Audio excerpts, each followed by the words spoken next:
Both of these teams fighting for control here on Aquarius. It's not going to be easy for either one. 2 down quickly. They go. And now King J has to stay alive here. He cannot go down. Likely here's the player beside him, too. Stellar. Stellar's got a heat wave. Is it enough, though? King J tagging shots with the pistol. Hasn't hit a single heat wave just yet, but the back smack out of Penguin. All of it was just a distraction that apparently led to Bound's triple kill as well. C9 just making plays. You're left and right. They've tied the game. And with a full round of slays, they've got info on spawners here, too. The map back in their hands. And not just the info, putting it to work. Already putting pressure onto the spawning players. Native Gaming, 2-man push onto the blue base. Bound recognizes it, can't quite get the trade. It was a 1v2, and Bound ended up going down because of it. King J, though, gets peeled by Stellar. And with that, it looks like Cloud9 might be able to steal away that active camo and also the lives of Native Gaming. Camo's still up. Just focusing slays for now, though. Penguin down top mid does collect it. Finds that little opening in the ruckus, Tony, to pull away with the camo. Looks like he tags the thrust for a teammate here, too. Stellar on a sneaky flank here, by the way. Penguin tagging him up. Stellar going to find an opening for the first kill. That's Mine's now dead. Stellar looking for more. Keeps himself alive in this situation. Look at what that does for Penguin. Gives Penguin an easy opportunity to convert to 2 as they take the lead, make it 35 now. Seems less like tagging, more like hide and seek, and Cloud9 are it. They're spawning out Native Gaming, quickly putting them down, looking for those spawns and working it left and right. Off the screen, Stellar finds himself another kill on some mines. Piggy gonna join him as well. Pigs may not fly, but they might die, and Bound takes down King J. Aperture gets caught as well. The flank comes in, and this is where Cloud9 are at their most dangerous. Now they're cutting off those spawns. They are funneling Native Gaming over toward the blue base, and soon they're going to look to trap them here. Native Gaming better figure something out. A great play out of Eco as well. Just keeps his presence low in the fridge. Waits to see what the team's going to do off of this. Tries to get info. Looks like the enemy team does rotate all through car side. That does kind of eliminate Eco from the picture. So despite his attempt, doesn't quite work out. King J can come back through with the heat wave. Double up and take the kill on his Stellar. Rotation at a Penguin, though. Going to delete that, stop it in its tracks as they do hold on to the slight lead here. Camo about to spawn. 10 seconds till that happens. In the meantime, every slay going to be so important as they take the map back. What once was a slight lead is now starting to grow quickly here in the end game towards Cloud9. Native Gaming keeping it close for about 80, maybe 90% of the game, but now Cloud9 have broken through. They've downloaded the information for Native Gaming, and now they're simply countering it. Eco finds himself a kill onto Aperture. Penguin getting more damage in, steals away King J. Now it's just 2 more kills he needed for not only the Cloud9 to take the game, but the series as well. That was Native with the camo. I just don't think it's enough at this point. 3 of them in util. Nades coming in. The full team is C9. They'll fight for a trade in the situation. King J will find one, but it's not enough. Bound with a nice angle. Cleans up the final kill for a 50-43 close, an end to the series, and a winner's finals, or I guess grand finals placement. Winner's side for C9. Can't say we're surprised. Cloud9 came in as the #1 seeded team, and we got to see teams go blow to blow with them. Definitely. But we also got to see how dominant Cloud9 are. And there's a reason why they're back-to-back LAN champions, have done it on the biggest stages against the biggest of players for the largest amount of monies. Cloud9 are the real deal, 2-0 Native Gaming. Meanwhile, in the lower bracket, waiting for the outcomes of Oxford Esports going up against ESA Red, Forbidden Fruit against Young and Old. That's more like us, you know. I guess I'm the old, you're the young, I would imagine. What is there, like a year, 2 years between us? We're both old at this point, sad as it may be. Interestingly, though, I think with C9, like as dominant as they were in every other matchup, they weren't that dominant in this one, right? This was pretty close overall, I'd say. Like Native, great work out of them to keep it just within 2-1 for CTF. And then in the slays, I mean, 80 to 90% of that game, they did hold on. Had a lead for some of it, too. Found a lot of different opportunities to kind of break what would have been, you know, quite a snowball in a different situation, let's say. But when it mattered most, C9 pulled away, and they clutched up. They still got the 2-0. We'll see, though. I want to believe that if that's the performance at a Native Winners Finals, if they can find it within themselves to catch a second wind by the time we get to Grands, maybe they'll be a different beast if they come back. At the same time, we got plenty of losers bracket teams are very hungry for the same kind of story. Let's send it back to Yeso, send it to T-Squared. I'm sure they got plenty to break down. Cloud9 with a nice win there in winners finals. They move on to grands, taking out Native there 2-0. But an interesting point made there by Shyway. Definitely a much tighter series there in grands in that 2-0 performance than when they faced off against Forbidden Fruit, because we started that block with Cloud9 dominating on Voice Squad. Yeah, the big question is are you wearing pants or are you wearing your Cloud9 pants right now? Everyone really wants to know, Yesa. So yes, I am not wearing my Cloud9 pants. I am actually repping CLG pants, but it's a little high to kind of get them on camera. There they are. There you go. You can see a CLG logo on there. So unfortunately, I did not wear the Cloud9 pants. I was not prepared that they would be in the bracket today. It's kind of a rare occasion to get them to come out. We get the sprinklings of kind of FaZe and some smaller squads, but it is nice to see them today, and they're looking damn good, even with how close that set was. They were, and you think that maybe Native was riding the high from their previous series, winning and kind of stealing that Streets oddball first round, and then going and kind of snowballing from there, and then they carried that momentum and that energy into the finals, and that's what you want to see. You want to see that from every single team here, that they can go against Cloud9. That's the whole point, right? Everyone knows on paper that Cloud9 is supposed to win this thing. But who are the teams that are going to be able to contest that? Can one team go and step that up? And right there, we saw Native kind of, step up to the plate. And they're like, all right, yeah, we can go toe-to-toe with this team. Bizarre CTF was extremely close. The Slayer was very close as well. A couple minor mistakes here and there. If you clean those up, you're looking extremely strong. Yeah, and I mean, I think there's no better way to show that you can go toe-to-toe with a squad of that caliber than following up the conversations that we were just having before, right? You, Shyway, and Tony were just hyping up Cloud9 as one of the best CTF teams we have in the world, and then you go into a CTF game against them and you hold them to just 2 caps, right? It's a 2-1 game that's incredibly tight all the way to the finish. So that is a really good showing there from Native to show, hey, even in a series where we fall 2-0, we were right on their heels the whole time. And it makes me excited to kind of look like, hey, if we get a rematch of these squads in grands, do we get the reset? Maybe not, but it feels like Native could very much, force a deciding game 3, and you never know what can happen when you get to that point. And this always happens with these teams where they get to that midway point or that past the 50-yard line, and they're like, are we really going to score a touchdown against Cloud9? And it's like, yeah, you really can. Yeah. All you got to do is just put the ball in there, right? Basically, metaphorically speaking. So, when you look at these Slayer games, you got to just slow it down or speed up, whatever it is, to go and take it to that next level. So, a lot of it does come down to just mental preparation and confidence. And, teams like that, like C9, are just going to take it up a notch when it comes down to it. So, I was just really excited to see how they were able to respond after that CTF game. They didn't get down. They were bouncing right back in Slayer, and it looked like they were about to take at points both of those games. So that should be exciting for them in the lower bracket. I think the last thing that they should do, and I think the last thing they're thinking about right now, is getting down on themselves out of that loss. If anything, if there ever is a good loss, I would say that would be a good loss. Yeah, I think they should still be feeling pretty confident, and the hope is, you talk about the momentum they carried from that winner semifinal series. Hopefully they can do much the same in losers finals. If you can get that win, keep that rolling into a rematch in grand finals, maybe you can produce that different result. Quick update just for everybody at home before we go to a break here on just how things have shaken out on the other side of the bracket. First of all, Esports ESA Red take a 2-1 win over French Toast Mafia. That's a little bit surprising for me. I think it's a close set, but I definitely would have been leaning towards French Toast Mafia there. So Esports Arena Red moves on. They are currently playing against Oxygen for a shot at facing another squad that has made it through. Young and Old did take out Noviza's. Rough loss there for Nasty Bullet and Co.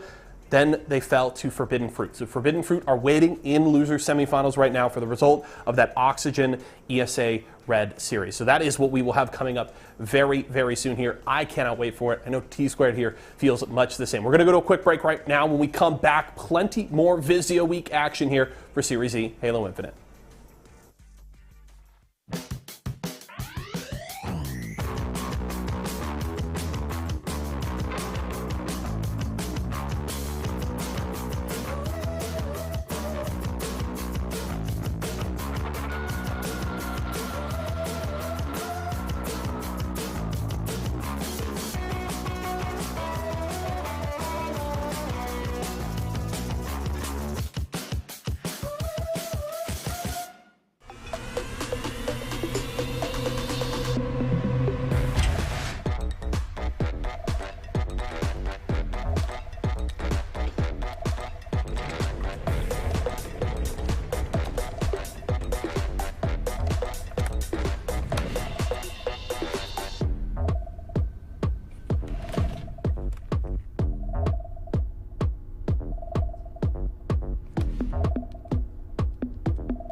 In the middle of the action, this match is already underway. It's 2-0 as well. Looks like Oxygen currently leads, but ESA Red, they're not about to go down without a fight. Same game number 1 that we saw in the winners bracket finals ends up repeating itself here in Oxygen Esports, actually having a 2-0 lead. Back in that winners finals, it was 2-1. 2 caps were good enough to win the game, and with 1 minute and 13 seconds on the clock, Oxygen Esports might be able to do the same. Yeah, the timer was something I didn't notice immediately there, Tony. This is going to make things rough for ESA Red. Can't afford mistakes, and at the moment they are kind of caught in the back of the base. Nemesis and Common going to work together to delete 2. And with less than a minute to go and 2 flags to pull to even the odds here, this is looking highly unlikely.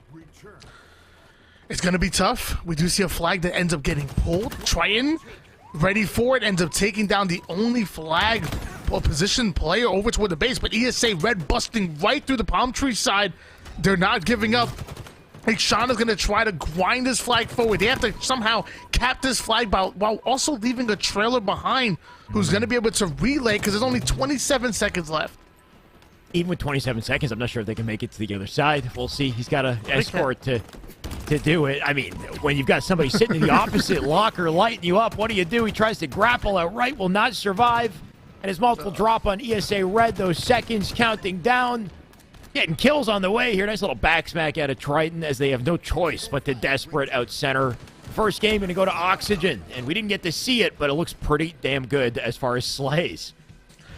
Yeah, they would have needed a clear route in order to cap that flag with such little timing that they had, and it was just damn near impossible. Oxygen Esports were watching the mid-map like a hawk. They go up 1-0 in the series and are now simply 1 win away from taking it as well. Slayer Aquarius is going to be game 2. Series go by quick, especially if you can't find a way to turn things around, stabilize it midway through. Unfortunately for our ESA Red team, they didn't find it in game 1. I think they can find it in game 2, though, Tony. This team consistently surprises, even in Catalyst Slayer. We saw Ikshana come off with, a triple kill, killing spree on top of just the skewer plays back-to-back. Maybe he can open things up for the team here in Aquarius Slayer. Then you got 2 Nice, you got Complexion, you got Stand Paradigm. All of them have those opportunities to individually pop off. I don't think it's over yet. Yeah, I really like this ESA roster. I mean, the moment they brought in Gunplexion, I was a little surprised at the move, and then when they brought in Ixana as well, I was like, okay, things are starting to make sense. I really enjoyed them, and I think they could really go places. I will say I respect this Oxygen Esports roster a lot, and Oxygen Esports are the real deal, and definitely the favorites in this matchup. Going into a Slayer Aquarius, sometimes it's those Slayers that sometimes the underdogs will be able to get on top of it, and hopefully that's what we see from ESA Red, because I would love to see a King of the Hill Streets. I'm just not sure if that's in the cards. I'd like to see it too. If you could point out specific players, I guess, in this game to look to for this game, Tony, who do you think, or what do you think would be the spotlight? Where would you put the spotlight in this one? There's no way I'm not spotlighting Ixana. Okay. Bro, Can't Ixana's nasty. Not today, at least. No, Man, he's so good. Yeah. Plays fast, wins his individual pivs, and also just a big swing player. Whenever your team is down two players, you're about to get snowballed on, you need a player to not only get a kill, but maybe pull off a double. I look to Ixana. He makes plays, and sadly, he's not going to have a skewer here on the map of Aquarius, but there is a heat wave, and I'm sure he can make plays with that as well. Don't forget about that camouflage that spawns over toward the middle of the map, kind of similar to how Overshield spawns into the middle of Catalyst. We saw Esports Arena do well on Catalyst. Hopefully, they could bring that here into Slayer Aquarius. Like you said, the heat wave, the camo going to provide so much for whoever can control it. I think the thrust is really the biggest key, though. The thrust, the sidekick, honestly, as well. I wish we could use more sidekick in other maps. That weapon is devastating. Close quarters, it just wins out fights. If you're hitting shots, you're going to win that fight with a BR and most other weapons in the sandbox, honestly, in that close quarters. But really the thrust, I think, the maneuverability you have there to get aggressive, to be that flank player, to be that entry fragger, and then to stay alive after all the hard work you put in can be such a nuisance for a team. It can offset them, give space for your teammates, and, next thing you know, the snowball begins. Hopefully, we don't see that for ESA Red. I want to see a game 3, Tony. Like you said, I want to see King on streets. In the same way I'll highlight Ixana on one side, I'm going to look at Common for Oxygen Esports. I got to go Common. I mean, we know what Triton's going to bring to the table. Triton's a Slayer, and Bohm is definitely a great secondary Slayer. But to me, Common's the X factor. When he's popping off, Oxygen Esports look damn near impossible. They look like less of a top 16 team and more of like a legitimate top 8, top 6 team when Common is popping off. He does whatever it takes for his team to win, and in this Slayer, they're gonna need him to pop off in the kill feed. Simple as that. First to 50 kills takes to win.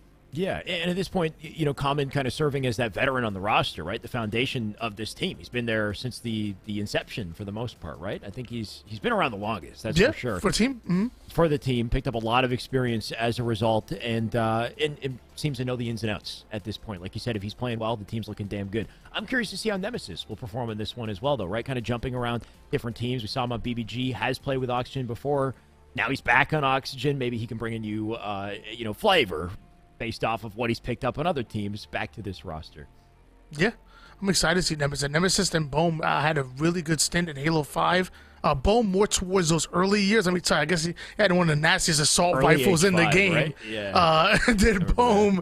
And then obviously Nemesis teaming with Destroyed, who was also in the tournament as well. And Ryan Noob under that Oxygen Supremacy roster.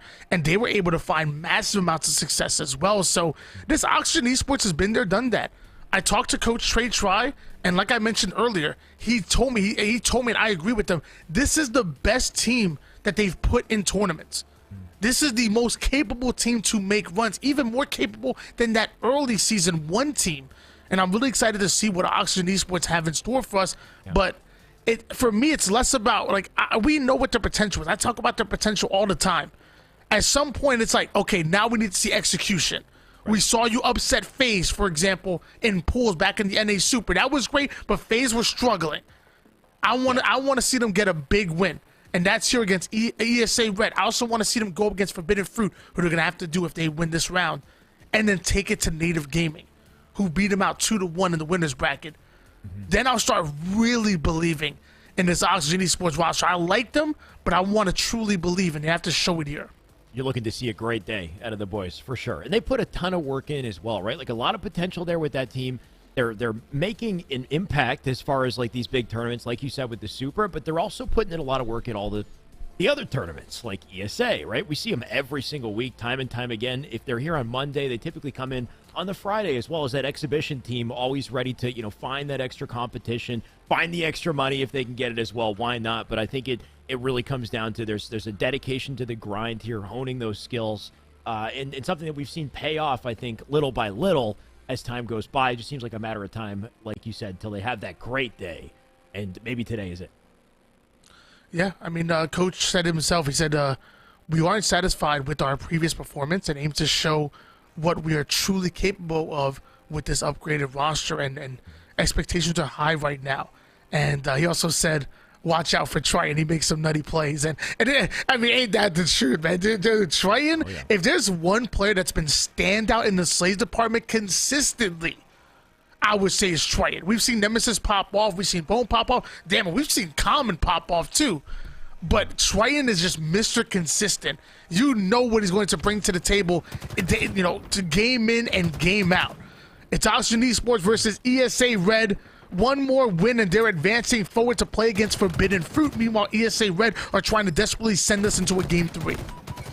And the best way to do that is to create momentum early on, and that's exactly what we see on the board so far. 3-1. Stan just trying to stay up with the heat wave. Gunplexion already has a kill and a common, make it 4 now. If Stan lives, he can put this to good use. Just needs to get back on top of the map. Prey just come in. That's Ixchana now down in Util. He's lost Gunplexion opposite side here. So once again, he still finds himself bottom of the map, looking for an opening to make an impact with his weapon. Wants to create that opening with the heat wave. Stan Paradigm immediately takes height. Excellent shots across the map. Finds himself Triton, or Triton gets found. Stan Paradigm now going to try to stay alive, but he ends up being spotted out. It looks like that heat wave will change hands. It should be scooped up by Oxygen Esports. Oxygen quick to stabilize the early lead out of ESA Red. Just trying to keep them staggered. They got top map in their control. Everyone's spawning up blue here. Triton gonna double back, pick up the thrust. Nice little use of the movement there. Clean rotation for it. Couple dynamos in for early damage here. He's already lost a teammate, though. They're down by 4 as he makes his way up to pink. He's got Bohm covering him from behind. Bohm with beautiful shots. Cross map. That's the opening, by the way. They needed 2 dead. Numbers to work. Pink. He takes that solo fight. It's the perfect kill onto Ixchana, and there you go. They're staggered. Ixchana tries to find the hole, the gap, and goes right up towards the peace sign. There was a player that wasn't looking at him. There might have been an easy back smack, but luckily Bohm shuts him down immediately, and so does the chances of ESA Red to win that engagement. In fact, they come right off a spawn, end up going 2 down immediately. Oxygen Esports making their presence known, and with Camouflage coming up, this next round of Slays can be oh so important. Couple pivotal wins, top center, and it's a totally different game. As we say, though, nice little bait and switch to get through blue, but one thing they don't have covered is the camo. Triton's on top of it. Nate comes in. Nice counter, though. That was out of Ixchana, who shuts him down. Camo on the body. Didn't matter. That'll give some space to his team here to tie up the game as well, looking to work off the mates as they hopefully stay up in this exchange. Ixchana clearing out the utility side. 3 down. Go Oxygen Esports. Those dynamo grenades being a nuisance, slowing them down for just a bit. But now they speed right back up. ESA Red taking control here. Having a little bit of lead, a little bit of momentum. And they're not slowing down whatsoever. Yeah, they got a nice little round of 3 in Util. Two nice picked up 2, top mid, and forced the spawns over to yellow. They've just been working with the perimeter since. Trying to let the enemy come to them. Just Gunplexion not doing that, though. He's getting aggressive. They're going to start the challenge into yellow. OXG looking to counter this. Too nice, picking up 1. Ixchana with another, making a spree for him as they double up into the back of the base. Another 3 dead. It was a close game for a second, but ESA Red, they caught fire. That's the power of teamwork here in Halo Infinite. ESA Red buddy up, bait and switch, and just break right through the defenses of Oxygen Esports. No matter how individually talented you are, it's almost impossible to take on those 1v2s. And with that, now we're seeing Oxygen Esports break through their own Nemesis. Working a bit of a double push, ends up getting a double kill himself. Too nice. Gonna use that thrust to stay alive, but now it's ESA Red momentarily on their back foot. Too nice knew he just needed at least 1 kill in that situation. He was 100% dead. And there's a focus fire on the 1-shot, pick it up. Now a 5-kill advantage for ESA Red to still hold on to, make it 6 as Ixchana finds 1. He'll get tagged by Triton, though. Gun and Paradigm here to work together. Camo about to pop up. Need the numbers to ensure they can get to it safely. It's going to be a couple pivs they'll have to take along the way. Stand with one. Trade still coming in. The fight for the camo still yet to be determined. Tries to find an angle on that camouflage. Instead ends up going down. And with that, Common is going to sneak in, but only to get the burn. Like Shauna on screen as you switch gears over towards ESA Red, having a bit of control. The one down is the numbers that ESA Red look to take advantage of, but Nemesis has a mean BR, and those shots are looking good. 3 down go Oxygen Esports.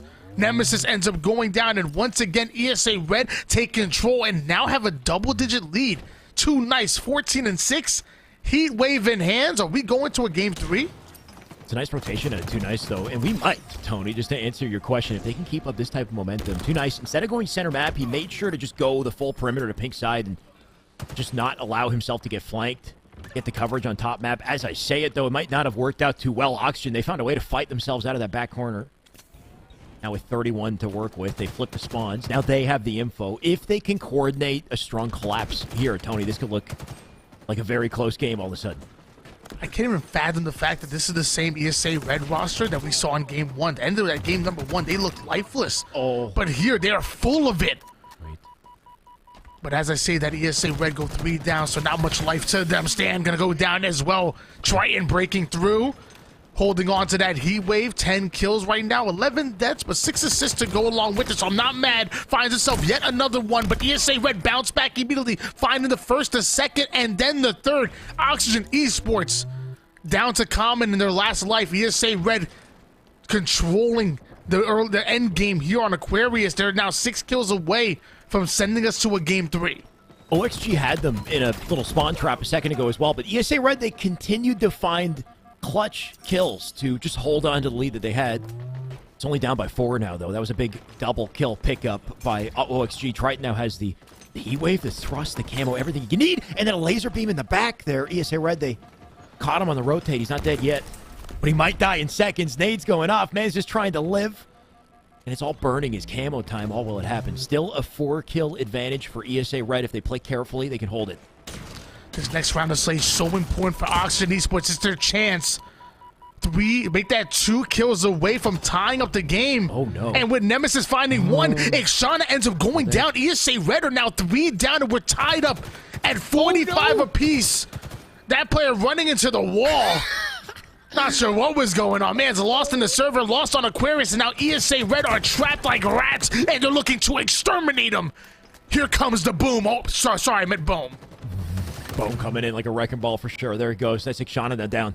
He was the last one in the rotation. ESA Red, in the worst possible situation, what did they do? They sent 3 together on a full rotate to pink, hoping to use their numbers to just break it to yellow. And that sort of worked, right? They kept the tie in the game. You're trying to bait and switch their way into fridge. As it happens, we got sliced it left and right now, 49-48. A final one for ESA Red. Final one for either team. Will either take us to a game 2 or close the series right here. Ixana, he's flanking. Do they know he's here? Do they hear him? Back blue. He's got to be so careful. He's been seen. He'll back out. Ixana now going to bounce back. The final kill is taken. Of course, it's the veteran Chris Common making those uncommon plays. And with that, ESA Red were so close. But sadly, close only matters in horseshoes and darts. They're getting taken out. Oxygen Esports now paint Aquarius red with the blood of ESA. I'm trying to think of where else close matters. Bowling, right? Because you don't have to get a you don't have to get a strike. I'm sorry, Tony. You're right. What a series. I can't believe it went down to 49 all and Oxygen won it though, right? ESA Red held a lead for what, 60-70% of that game. They had a lead. They had a strong lead too. I want to say like an 8-kill advantage. And then in a quick round of slays at Oxygen, all of a sudden 45-0, ESA Reds found themselves in the worst possible position they could be in. They made the best possible play I think they could to break it a yellow, though. Like, nice little team rotation. That's probably the best way you get out of a tough spot like that. Time your rotation together. But in the end of it, it just came down to the team play. And Oxygen, they had it. Yeah, and it's a tough loss right there. Esports Arena Red know that they deserve that win. They know they should have been sending us into a game 3. Yeah. And sadly, it was Oxygen Esports that we were to clutch out like we know the Oxygen Esports that they're meant to be. making it to the top 4, this elimination semifinals to go up against Forbidden Fruit. And those two haven't matched up yet. They want two opposite sides of the bracket. So Oxygen Esports having the chance to maybe take down Forbidden Fruit and get their rematch against Native Gaming. But it's not going to be easy. Oxygen Esports know that. I hope they're ready for the challenge. Like I said, we know their potential, but now it's time for execution. Right. Not too much left to go in this tournament, Tony. 4 teams left. The winner of this series gets in the money, at the very least, top 3. Oxygen on a bit of a momentum swing, though, right? 2-0 in their series. Forbidden Fruit, like you said, they haven't faced yet. Might be a tough one for Forbidden Fruit, though. Forbidden Fruit looking for a resurgence of their own, right? Who did they lose to earlier? It was C9 is who they lost to. So they got a lot of work to do, and along the way, it looks like they won't have to fight. Where's Neighbor's team? Did they not make it? Oh, French Toast got beat by ESA Red, so we didn't get to see that. Oh. And no comeback story, I guess, for Neighbor and the boys here on French Toast. Instead, we're going through the lower bracket. Forbidden Fruit for a chance to get back to Grands here to face C9, unless Oxygen is just on a wrecking crew at this point. What is it, a bulldoze? We'll see. Hopefully Oxygen Esports are hungry because they need to steal away the Forbidden Fruit, if you will. Eat the Forbidden Fruit and hopefully make it to the... Do you eat the Forbidden Fruit, though? Isn't that like a dangerous thing to do? Like, is that like bad karma? Or is it poisonous? Forbidden Fruit sounds... You know, you got to be careful with that. Well, I mean, in One Piece, you eat the fruit and you gain those powers. Like, okay, so it depends on which anime we're talking about, is what you're saying, right? Because in some anime, if we're, I was thinking of Death Note, but apples are the main currency. Those are good, though, right? That's what the Shinigami eats, anyway. How far do we go with this? The anime rabbit hole. Hopefully, we stop it. Yeah, I'm sorry. We got a series in front of us, Tony. We got King of the Hill, Live Fire, Slayer Streets, CTF Catalyst. If we make it to 3, I think this series does have the potential to go the distance. We are clearly weebs, but obviously we have 2 winners on our hands and whatnot. But only one of them can win out and make it into the elimination finals. One of them will be ultimately losing, and maybe right down here in the weeb table along with us, it's Oxygen Esports going up against Forbidden Fruit. I know it's been a while since we had Forbidden Fruit on screen. I believe that's the team with, I want to say it's Envor, Tony Two Turns, and Hysteria joining them. I want to say it was Carmea? Nope. No, it was Hative. Excuse me, Hative. I apologize. I'm sorry. I apologize. It's Hative joining them. At this point, almost easy to confuse, right? Because Hative, man's quick on the sticks, right? Like Carmea, I think, stole the thunder towards the late end of Halo 5. Hative was grinding, but he wasn't making it into those teams just yet. He started doing that in Infinite. Now we're starting to see the similarities in the play styles, and people are starting to take a gamble on him. I think Forbidden Fruit is one of those teams. But Hative been bouncing. He's been bouncing in and out of, I want to say, pretty high caliber rosters quite often recently. Yeah, I'm excited.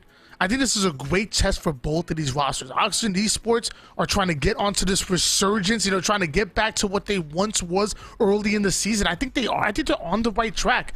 This roster is dangerous, and meanwhile, you have Envor, Hysteria, and Tony Two Turns. You got 3 players that were dropped off of their teams and fighting with a little bit of something to prove, fighting to say, you know what, we want to prove that Fnatic made a mistake, that G1 made a mistake, that Complexity made a mistake, and ultimately letting them go.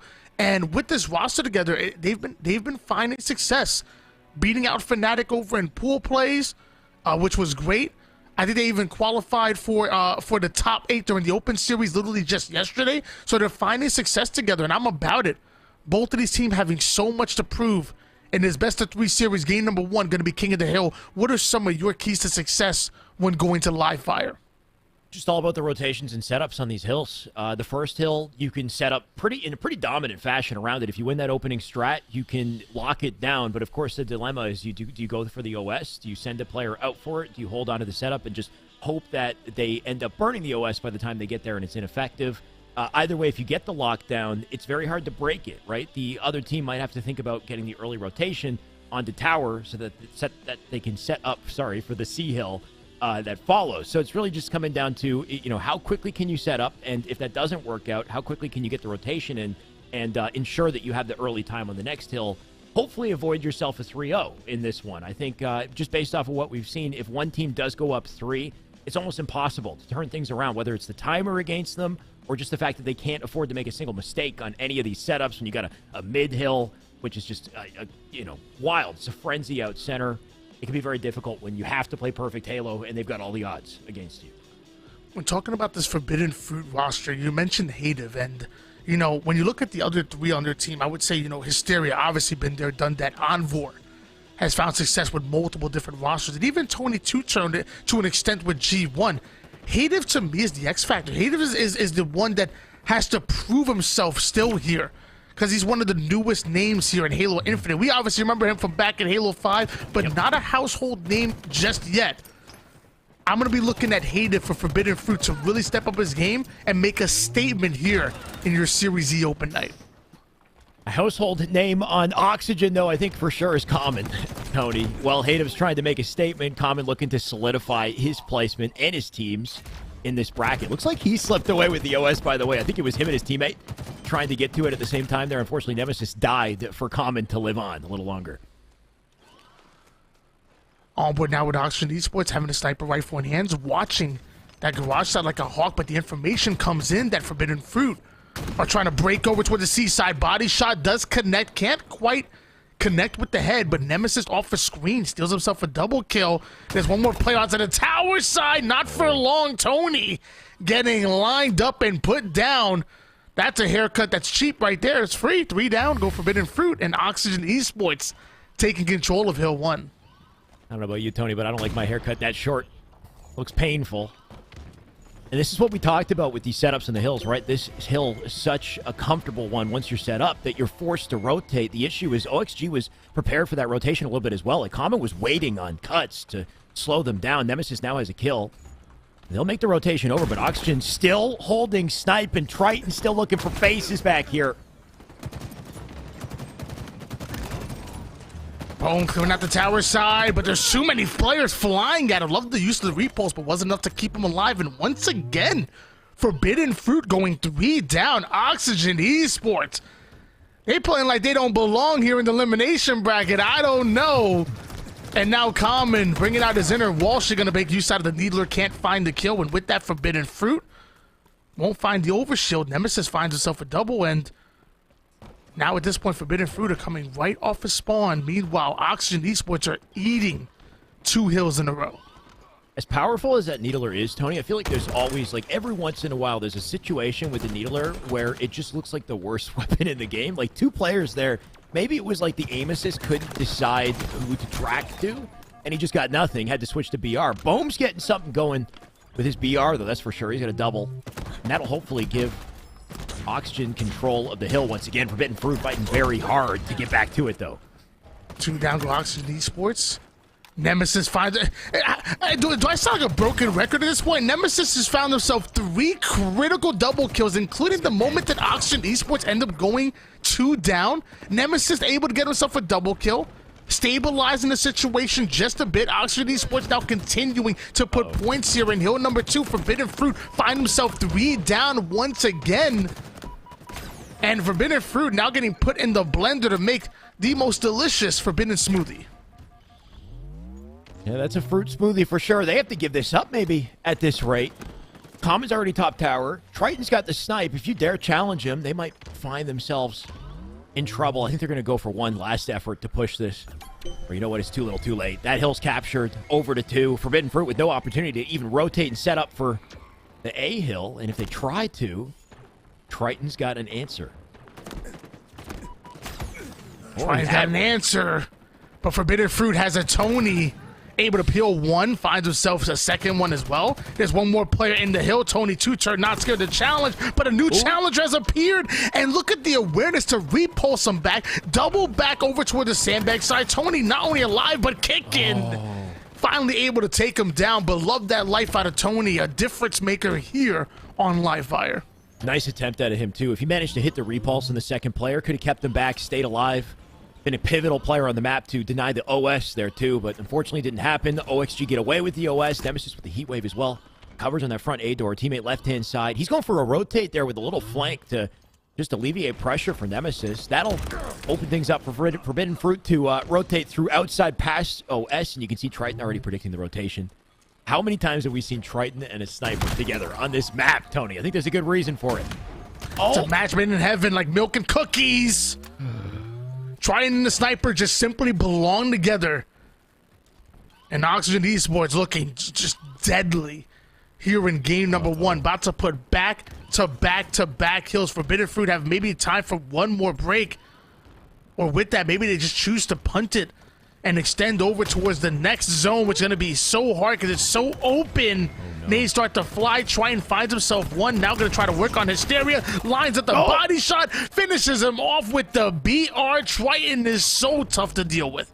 Oh, snipe, drop, headshot. There goes Hysteria. And 3-0 on the board. The reality we had worried about coming into this. Forbidden Fruit with no real answer at this point. And hard to imagine they're going to find it at this deficit. Boom, before he dies, he'll find the death stick as well.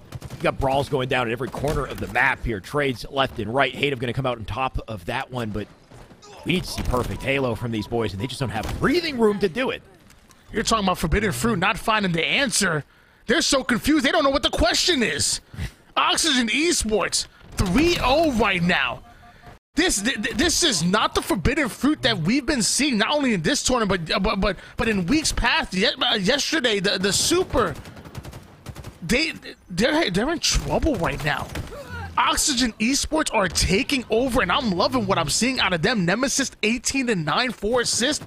Bone with 10 assists on the board. Triton 14-5. When Oxygen are playing like this is damn near impossible for anyone. That includes Forbidden Fruit.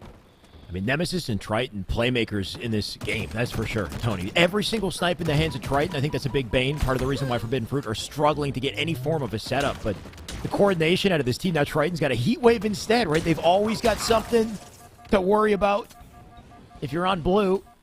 And at this point, 2 minutes on the board, and all the time stacked against them on that hill. It just seems like every odd you could ever, hope to go up against is right there in front of you. Oh boy, now with Triton having the heat wave in hands. Ends up missing the first shot, but the second one will end up connecting. Love that. Cuts off the exit route. Immediately body shots the player, trying to make it towards a shortcut. I got a shortcut for you right to the black screen. As Triton's about to create a shortcut for Forbidden Fruit into game number 2. Oh my god, they're just challenging him. Triton's been hitting shots left and right. They're still challenging. Oh, almost finds the head on that one too. Gonna bob and weave out of the hill. At this point, everything just going to work for OXG. Any kills they get, little confidence boost as they prepare themselves for Slayer coming up. He spots the BR of that player as well. He's going to hold the angle. 2 already dead on the feed. Last couple seconds on the hill here. OXG looking to close it out. Forbidden Fruit getting tagged. Nice little no-scope out of Triton. Just put a cadence on the end of this one. And that's Nemesis with, I believe, he has 22nd kill to close that one out. OXG, not just in coordination. When it comes down to slays, these boys are popping. Forbidden Fruit just struggled that whole game long. Oxygen Esports continue to put them on a cycle. Yeah. Life after life, Forbidden Fruit ended up going down, rotation after rotation. Teamwork was too good. The Pigs were even better, and Oxygen Esports looking elite in that game 1. Forbidden Fruit forced to go down, and the same way you got to point out the performance out of Nemesis, I think we have to point out the performance out of Envor.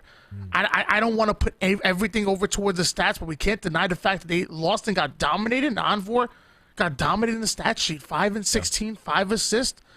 That's not the performance that we know out of a leading Slayer. Envor is usually the one that's stuffing the stat sheet. In fact, most of the time he's reversing that. Yeah. He's going 16 and 5. Sorry. If they're going to come back in Street Slayer, they're going to need a much better performance out of Envor. Definitely. You got to imagine there's a lot of solo deaths happening. Just even watching the end of that game there, it was Envor trying to make a flank onto the hill through dummies. Of course, he's not expecting for a Triton to turn around, hit him with a no-scope, clean him up the way he did. Triton was just hitting every shot. But, yeah, there's got to be a lot of solo deaths here, right? Like a lot of attempts going through that aren't working out, and then there he goes. He's dead. 14 deaths, 15, 16 in the blender. Streets is even worse, right? If you're down in slays, down in numbers, it's that much easier to lock down the map, stay on top of spawns, and just snowball the game. So hopefully they can find those pivotal trades and get away with some of the, maybe extensions they've been going for, or just move together as a unit, right? They got to be playing off each other. You can't be going down solo and not putting in damage, especially not in streets, especially not off this opening. Oxygen Esports love maps where they're able to punish you, where they're able to get so aggressive on you, get into your face, and make you uncomfortable. Streets, definitely lending to one of those, but Forbidden Fruit, love it just as much, starting off 4-0, and Rockets in the hands of Hysteria, the veteran. Puts it to work, immediately finding one. The second one gonna fall as well. Now works himself for the triple, almost able to connect, but meanwhile his teammates are gonna quickly come in for those cleanups. And Oxygen Esports, the tables have been turned. Forbidden Fruit doing to them what Oxygen Esports did to Forbidden Fruit in game 1. As bad as a map like this could be for Forbidden Fruit, it could also be a blessing. And right now, it's being a blessing. 8-kill advantage. They can extend this, make it 10 on the board here. But any slip up, and things could change pretty quickly, right? Bohm with a double kill just shut down the little momentum swing they had. They'll have to be careful coming off a spawn here as Bohm already pushed up. Of course, Bohm with the assault rifle out. That's where he got his name right there. Taking down one, gets the assist onto the other. The next one's gonna fall. And now it's next to kin here for Forbidden Fruit because they go down 6 feet under. 3 down once again. I don't know what's going on here. Bohm coming out on top, but Forbidden Fruit looking so good in this game too. Oxygen off one little opening with a double kill. They kind of stagger it, right? They're just finding big picks off trades, starting to close the distance a little bit. Still an advantage for Fruit to work with, and they're going to have to double up to find it. Hatem going to come, get involved, help out Envor. Shots into another, won't quite find the kill. Envor trying to live, and nade deletes him, and Nemesis turns that into 2 kills right before the Rockets pop up. He's got Shoddy. He's got Ali. He's got teammates watching from top of the map here. They got great positioning to maybe flip this game on his head. And Hysteria's already dead. Nemesis immediately taking height over with the Bulldog off the screen. Envor finds the pick onto Triton, and Tony 2-turn gonna follow that up as well. So hold on, Forbidden Fruit trying to hold on to this lead despite the fact that Oxygen Esports were looking like they're about to make a run. Maybe the Bulldog might change things. The shots are going in. The player finally goes down. I think a bit of a team nade or nading himself. But a player breaks through the subway side, ends up going down immediately. 3 down for Forbidden Fruit. Oxygen Esports trying to claw the way back into it. Bohm living here so massive. Opens things up for Common. He turns around, deletes that player. Now they got coverage working together. Numbers here to move up off of as well. Already teammates up on B side. That PD spawn open, though. I think a player will push up from there. They're mounting the collapse. Common looking for info, waiting for an angle to push, and looks like he finds it. What a melee. Some of that connects with Envor. He's now dead. Trade's going out back A here. Nemesis trying to work together with Triton as he gets up top A. He's got Bohm already in the fight and getting quite dicey as we get back map here, Tony. The scoreline's starting to get very narrow. Stalker Rifle and Bulldog now in the hands of Triton, bringing it down to just 3 kills. And this Stalker Rifle is oh so deadly, especially with a player like Triton who has such a steady shot, such a centered one. But doesn't need a good one for the Bulldog to find value. Takes down one, immediately puts that player down to 1 shot as he shreds the shields. With the Stalker, only up by 1 kill as Forbidden Fruit, who are now getting trapped onto the subway side. They're on skates now, for sure. They got a full 4 dead, knocked him back down to C. Now, the only opening we've seen there, Tony actually got a kill out through B. I think it was Tony or Envor. That gave him some space to get derailed, and they can maybe push out of C and maybe flip this around. They are still getting kills. Hated with 1 on Common. Envor going to break through. He's moving up with Tony here. They need to find some pressure, find it quick. Rockets now up center map. Tony's on top of it. Nobody here from OXG to be found to counter it. So all of a sudden, Forbidden Fruit from what was a seaside spawn, they've completely flipped. Now they got the advantage. Oxygen Esports end up going 3 down, back-to-back cycles there. And because of that, Forbidden Fruit get away with the Rockets, steal away that Stalker Rifle again. A player over toward the subway side, not for long. That's your stop to the black screen. And now with that, a double push out of Forbidden Fruit, looking to push up toward the purple side. Off the screen, Oxygen Esports do respond a bit. Hysteria and Envor end up going down, and Forbidden Fruit still holding on to a 3-kill lead. Triton finds one. Pivotal 1v1 right there. Perfect shots onto Envor, not missing a bullet. Teammates pick up a couple as well. 1 kill behind, but they got a numbers advantage to get aggressive with. That's Bohm locking down. Being locked down over an alley. Bait and switch out with Native. Just trying to work together, be proactive on the push here. 3-1 right now. Triton center map. It's 3 of them pushing up through alley, taking damage as they do this. This is where you like to see Triton get involved. start to take some of the aggro. He goes down center map. Oxygen trying to work off of this. Trades left and right here, Tony. It's a bloodbath out here in Cafe, and Bo might have to back out. Back and forth game. Game's so tight right now. Any good round of slays can turn the tides. As both teams going 2 down once again. Common looking to find a third along the sides of Triton. A 2-man push onto the A side. That nade might have done more damage to his teammates in the second. And Hysteria gets himself a double. Hater shuts things down with the Bulldog. And just like that, Forbidden Fruit busts this game wide open. Common missing that shot mid-slide is rough. No trade came in, so a guaranteed numbers advantage as they get aggressive on C. Nemesis, great positioning to move up just a little bit, kill Tony. Make this collapse tough, but the collapse still coming in. Nade shuts down Hative, though. 2 more over on driveway. They have to double back. Hysteria's already dead. Rockets up center, and they're going to need to fight for him. Boom right now can't commit. Oh my, what is this movement? He'll take the kill.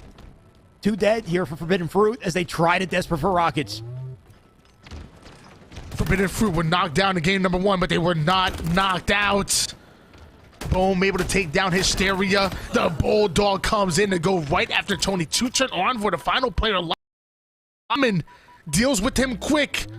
And Forbidden Fruit were just about to send us into a game 3, but now they're being halted in their tracks by Oxygen Esports. Common 8-14 at the moment, but these Rockets are exactly what they need. Oxygen Esports going right after Envor. There's 3 players for Forbidden Fruit. The snipe comes in right into the arcade side, but Common ends up going down. Just 1 more kill needed out of Forbidden Fruit. Bone getting caught. And Envor puts him down. Just like that, Forbidden Fruit sending us into a game number 3.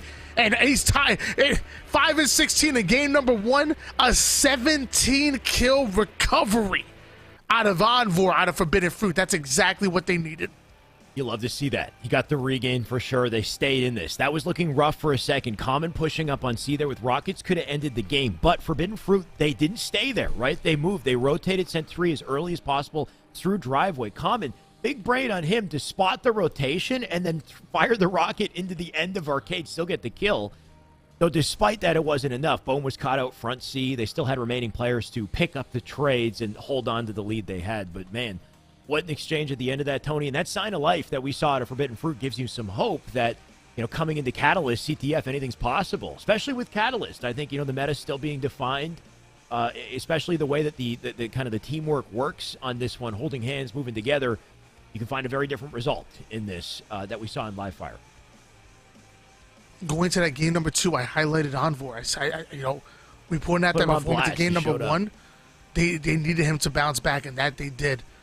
In the same breath, you know, Common didn't have the best statistical performance. I love to play with the Rockets. That was a game changer. Takes down 1 toward the Beasters, like you said, snipes him from all the way across the map. Those were some game-changing plays, but it wasn't enough for Oxygen Esports to steal away that one. And I would have loved to see them pull off a 2-0, because if you give Forbidden Fruit any chance to breathe, they might just take the oxygen right from you. And now it's capture the flag onto Catalyst, which is going to be our game number 3. And we saw how crazy these players can get with the skewer. Not just the skewer, you got the grapple, you got the sword to work with, repulsor, and the OS that spawns center. And I think that's where the playmaking comes down from. When you get that OS, that gives you that little bit of extra, you know, momentum shield to work with as you push into base, get that flag, pull it out, especially with all the open sight lines. You want that extra presence and resource with you, so the risk tends to come in. And then if you lose your lives going for it, maybe that's the reverse kind of opening for the enemy team. Either way, Tony, I can't wait to see the plays on this one. Yeah, I'm gonna expect if Oxygen Esports get a hold of that skewer, I would think they try to funnel it towards Triton. He has such a pure shot. It works well with sniper rifles, stalker rifles, and the skewer's kind of right there with it. I think if Oxygen Esports are able to get the skewer into the hands of Triton, it could definitely be a game changer as Common starts off big with 1. Oxygen Esports steal away that overshield. Don't have the numbers to work with, but that overshield should definitely help Envor, the first one to go down. Tony to follow with them. A little advantage of OS right there. Just tanks the melee. Doesn't have it anymore, though. Going to push up with the team to try to secure an opening for flag. Spawn comes up back base, though. That's a little extra cover fire. Envor going to die again. Little blender for him. That melee comes in, though. Knocks the player 1 shot. Trade still in the feed. Bone picked up the skewer along the way. I think the man's alone for the challenge. A beautiful nade. He might be able to get hands to the flag. He's got Nemesis to work with left-hand side. Tell me he hits it. Doesn't quite line up the shot. He's still got to go. Off screen. Triton able to take down Hative. Common finds the kill onto Tony Two Turnt, and with that, Oxygen Esports look to run the flag, but Hysteria making a clutch play, clearing out the base. Common gonna try to inch that flag forward, but Hative coming out of nowhere. Oxygen Esports, their push, their aggression has been stopped. Forbidden Fruit successfully clearing out their base, and now it's Tony Two Turnt that's pushing a little bit of a counter pull. See, Triton knew that flag. You can see Triton's on the opposite side of the map right now. He knew that flag was dead. So what did he do? He sat and hit on grapple. He just picked up a big kill on grapple, and then Nemesis went huge in the base. So they're already running the flag off of that little low presence play at a Triton. Then the beautiful exchange in the base might leave Forbidden Fruit without options in this situation. Triton's already there. He's running that flag through. I don't see any contention for this. Oh, wait, I take it back. There is an overextend. Triton with the weapon. Tony, you said he should be the one to hold it. Not going to find the kill just yet. It's the counter to the counter to the counter pull for Oxygen Esports, thinking 9 steps ahead. Yep. But so hard to get this flag over toward the base, especially with Forbidden Fruit ready for it. The relay comes in, the skewer getting turned into a shotgun, point blank range. And with that, able to find a double kill, a killing spree. Now you have the sword swapped out here. A player goes down, a 1-0 lead out of Oxygen Esports. Forbidden Fruit now on the back foot. Nicely done at a Triton, too. Doesn't go for the long draw time of the sword. Just gets the melee in right away, leaves a nade behind, guarantees the kill as he backs off and picks up 2 more later. That's 3 dead in the feed. Triton's just going to beeline his way to flag. He's got some timing for it. Last player up in the main ramp here. Triton needs to milk his life. Doesn't die, which is huge. They can keep their numbers in the base. Triton so quick, so decisive. Every move is calculated. Large reason why the man is 8-1, 5 assists to go along with it. Absolutely dominating and pulling yet another flag, doing everything possible for his team here. Meanwhile, Bohm cutting off that angle towards the mid. That player going to be forced to try to break away towards top mid. Not going to happen. Hysteria not able to get away. Envoy does come in with the cleanup kill, but nobody stopping Triton from moving this flag forward. As that flag's moving, or planted, I guess, now 2-0. You got Nemesis just roaming with his skewer, looking to pick up a tag here. Any overextenders? Here they come. Oh, doesn't hit it. Had 2 options there. Doesn't quite tag him. At least he's got info. 2 dead now in the feed. The remaining 2 in the base. Quick and easy cleanups. They need to find that 4th, though, right? Hiding back base on the flag. Not sure they caught it just yet. That might come to bite them, but the rotation still coming in. 2-0 lead.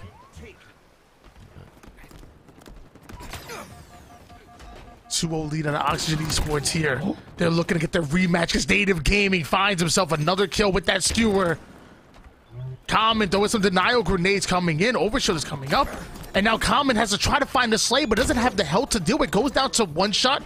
Forbidden Fruit able to clear him out, and now that flag being brought in for Forbidden Fruit. They might be able to put their first on the board. Looks like they will. They'll plan it in. Might have given up OS in the process, though. Not sure where it is at the moment. So the counter flag already pulled. They're looking to run this. Hative waiting by the doorway. Picks up 1. Flag right above him. He can continue to deny this. That flag, or sorry, that call is going to come in for the sword, but it's not enough to stop Hative on the push. Thankfully, Triton's still here to rally the flag. Is that going to be enough? Little grapple rotation going to get it further. Just needs to stay alive, though, as the pole is coming opposite side. There's multiple members of Forbidden Fruit in the base pulling a flag of their own, trying to have to make a play with the sword, able to do so. Taking down Envoy, but the nades start to fly. How is Triton alive? I'm not sure. Clearly went to church yesterday because the return comes in. Still 2 more players out of Forbidden Fruit in his sights. Oxygen Esports going to have a hard time inching towards the base of Forbidden Fruit. Forbidden find the return of their own, too, on the repulse side, so it just resets the situation. Still down by 1, though. Nemesis hoping to keep him there. Got to watch the repulsor on that man's arm as he does reposition. Knows he's below.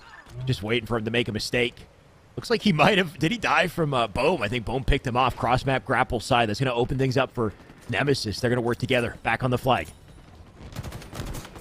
And with that opening, Oxygen looks to push right through it, find the gap, and going in. Nemesis finds himself 1, but ends up going down himself. 2 down for each of the members. An important battle, a pivotal one at that, but it was a 1v2. Not having the numbers to work with Oxygen Esports. Now going to turn things around because that pull is going right up the mid out of OXG. Running the way. OS about to spawn up, so double dilemma here. They can't tunnel vision the run too much, I don't think. without neglecting that OS. As I say it, though, it looks like he's going to rotate all the way back to base here. Triton hoping to take a 1v1 in this fight. Reach out comes in, cleans up Envor. Where's the OS? Bottom mid. One shot, drops it off map. But the damage done. The flag's still in play. Last player up is going to desperate the return, but no hope in session for him. With everyone dead on Forbidden, there is no chance they counter this. The timing on that for Triton to break through over towards the overshield, try to save it, end up failing on that one, but then double back in to get that kill. The double push too much for Oxygen Esports, and they end up stopping and contesting that flag right before it returns. And because of that, a 3-1 lead out of Oxygen Esports. 5 minutes and 21 seconds on the clock. Forbidden Fruit are the ones on that clock on the back foot because we have Oxygen Esports well in the driver's seat. To be honest, everything out of that play from Triton was pretty damn solid. Like winning the fight in the base, but also just where he dropped the flag as well. On Repulsor's side, that's just a more open, exposed location. If somebody does go for the return, you've got sightlines across the map to just drop him right away, keep him vulnerable. So, you know, had he brought the flag all the way back to base, who knows? If he lost the 1v1, it would have been a return without, you know, some help to stop and get that kill. Either way, game goes on. Double down for Bohm. Nemesis picking up flag, and a look to run a fourth one here. And he'll be guaranteeing that one with the flag. Slides it in. Rough spot for Forbidden. Backs against the wall. They lose this. They're out the series. Almost a cap per minute needed for Forbidden Fruit at the moment here. Time really not working on their side, but Forbidden Fruit look to answer the call. Bohm gonna try to push up over toward the base. He knows that flag is being pulled by Forbidden Fruit. So now you see that flag going the opposite way. And he was spotted out. Forbidden Fruit know exactly where he's coming from. They're inching that flag forward. A bit of a stalemate here out of Oxygen Esports. Try saying Forbidden Fruit 5 times fast. It's like it's tough. Every time I say Forbidden Fruit, like I have to think, like I have to just be extra careful to make sure to articulate it properly, or I'm going to be just, just fumbling. So I just say Forbidden now. I've just started saying half the name. Oh, you got the strats. That's the strat. And thankfully, I think for us, the strat might not last too much longer here. Forbidden doing everything they can. Wait a sec. Envor with 3. Hysteria waits on the pedestal as they plant that in. And they say, shut up, Shyway. We're not done. At one point, Envor was 3-12, I want to say. So he's on a bit of about a 6-4 run now. So trying to recover on the kill feed. But what's more important is those flag caps. And as of right now, Forbidden Fruit have 2, but still down by 2. And with that 2 down, go Forbidden Fruit. Oxygen Esports taking control once again. That momentum that we talk about that's so important, that changes the course of games. Still in the favor of Oxygen Esports. Double push comes in, though. Forbidden Fruit shut down 1. Nemesis going to go down as well. Forbidden Fruit now pushing in for yet another flag cap with 3 minutes on the clock. There's enough time. There's enough time, but they got to watch out for Common. Man's on the prowl here. Going to catch another out of position. That's 3 dead. No chance on that run. They'll have to reset and try again. Looks like the 4th going to drop here as well. Common cleans him up. Hate of them down. Got nades to cover the sightline. Pressure coming in as his teammates push in from Repulsor side. So 2-2 on each side. A pinch on the base. Spawner's back base here too. If Fruit can't fend them off, this might be curtains. We talk about how consistent Triton is on the kill feed. Once again, 21 kills, 13 assists to go along with it. Even a flag capture. We've seen multiple pulls out of Triton. He does it all. He's an all-around player, but as of right there, he ends up going down. That's going to leave Common by himself. Forbidden Fruit needed to take advantage. There's nobody can allow him just roam free. The nade comes in. That'll do damage onto both players. Able to steal away Hated, but the back smack going to come in quick. That's Tony 2 turned onto that one. Trades here, not too big a deal for OXG. They don't have to come out with that 5th flag, of course, as long as they continue to keep Forbidden Fruit away from theirs. They're okay. Keep them away from the OS, too. They keep getting it at this point. Triton going to find himself in a rough spot because of it. The finesse to maneuver in this situation. I respect the attempt. Lives a little longer afterwards, but either way, doing everything he can to just delay this. Forbidden Fruit with an opening for the flag, though. 1:30. If they get this in, they have a chance. Seems like all they could do is delay. Because as of right now, Forbidden Fruit, you can slow them down, but you can't stop them. Another flag is going right through the mid. Common off the screen, able to take down Envor, but nobody's stopping this flag from being punched in. Hysteria, making this a bit of a game. 1 minute on the clock for Forbidden Fruit to try to tie things up. This is doable. One good round of slays, push into the base, get a pull. They activate the sudden death overtime at the very least here. Envoy pushing up already. Hysteria dying in that situation. I think he got stuck somehow by a spike. 2 dead as well on Forbidden Fruit. They got about one more good opportunity, and Tony knows it. He's playing carefully, or at least he's going to look to play carefully off of grapple side, getting tagged multiple angles as he does it. Now he's out center. Likely to lose his life here, just trying to put shots in. Repulsor, it's not enough. 30 seconds just about, Tony. This is game number 3 in a money match here. Top 4 is great, but only top 3 are going to get paid. 29 seconds on the clock. Forbidden Fruit already having 2 down. They need to pull this flag in order to force a sudden death. Nemesis is trying to watch this angle as 2 players are going to be pushing him very soon. Hysteria trying to fly through, but the shots are going out. Hysteria will end up going down, and Hative going to follow that up. And with that, nobody in position to pull this flag. Envoy is by himself. 5 seconds left. It looks like Oxygen Esports are going to your losers bracket finals. Oxygen, for a second, it looked a little scary, right? Forbidden Fruit, they found their answers. They managed to bring it within 1. But at the end of that, they just played their game. They just posted up. You see Nemesis in that cheeky, where's he sitting, like top or bottom repulsor, just hiding, right? Like at that point in the game, they know their opponents need to desperate. All they got to do, if they can get that advanced position, is just sit there, wait for Hysteria to run by in a frenzy. Like, we got to get the flag, clean them up for free, and next thing you know, their setup is broken. They have no opportunity to make any mistakes. So Oxygen, great work out of them, locking down the 4 flags. They slowed down for sure. We saw a second win, but in the end, they just went back on their morals, locked it down, made it happen. Nice series, Tony. Close one. And with that, we have your top 3 so far. Yeah. Only 3 teams remain. That's Native Gaming, Oxygen Esports, and Cloud9, who are waiting in the grand finals, going to have that competitive advantage. It was Native Gaming that sent Oxygen Esports down to the elimination bracket in a game 3 to start this winner semis out. And now it's Oxygen Esports to have a chance to come back and maybe get their revenge. Native Gaming looking to get their revenge onto Cloud9. And I'm getting a bit excited here. I'm getting excited too. Hopefully Yeso and T-Squared are excited as well. Let's send it back to the analysts as we get ready for our final 3 teams.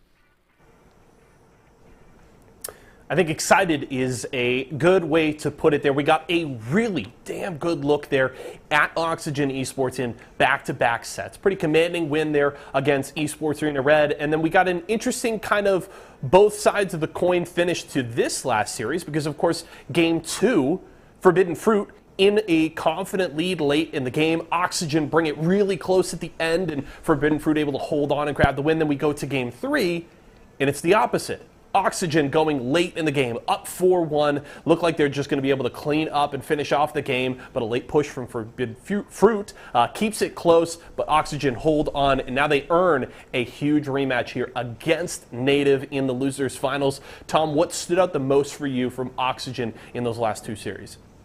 I feel like the team that's waiting on the elimination finals was on their mind, and that's really what stood out. I mean, besides the fact that Triton just completely popped off, and again, complete team effort, but when we talk about highlighting one player, you have to highlight the man that was just going absolutely nutty on live fire with the sniper rifle. He was putting in some serious work on Catalyst.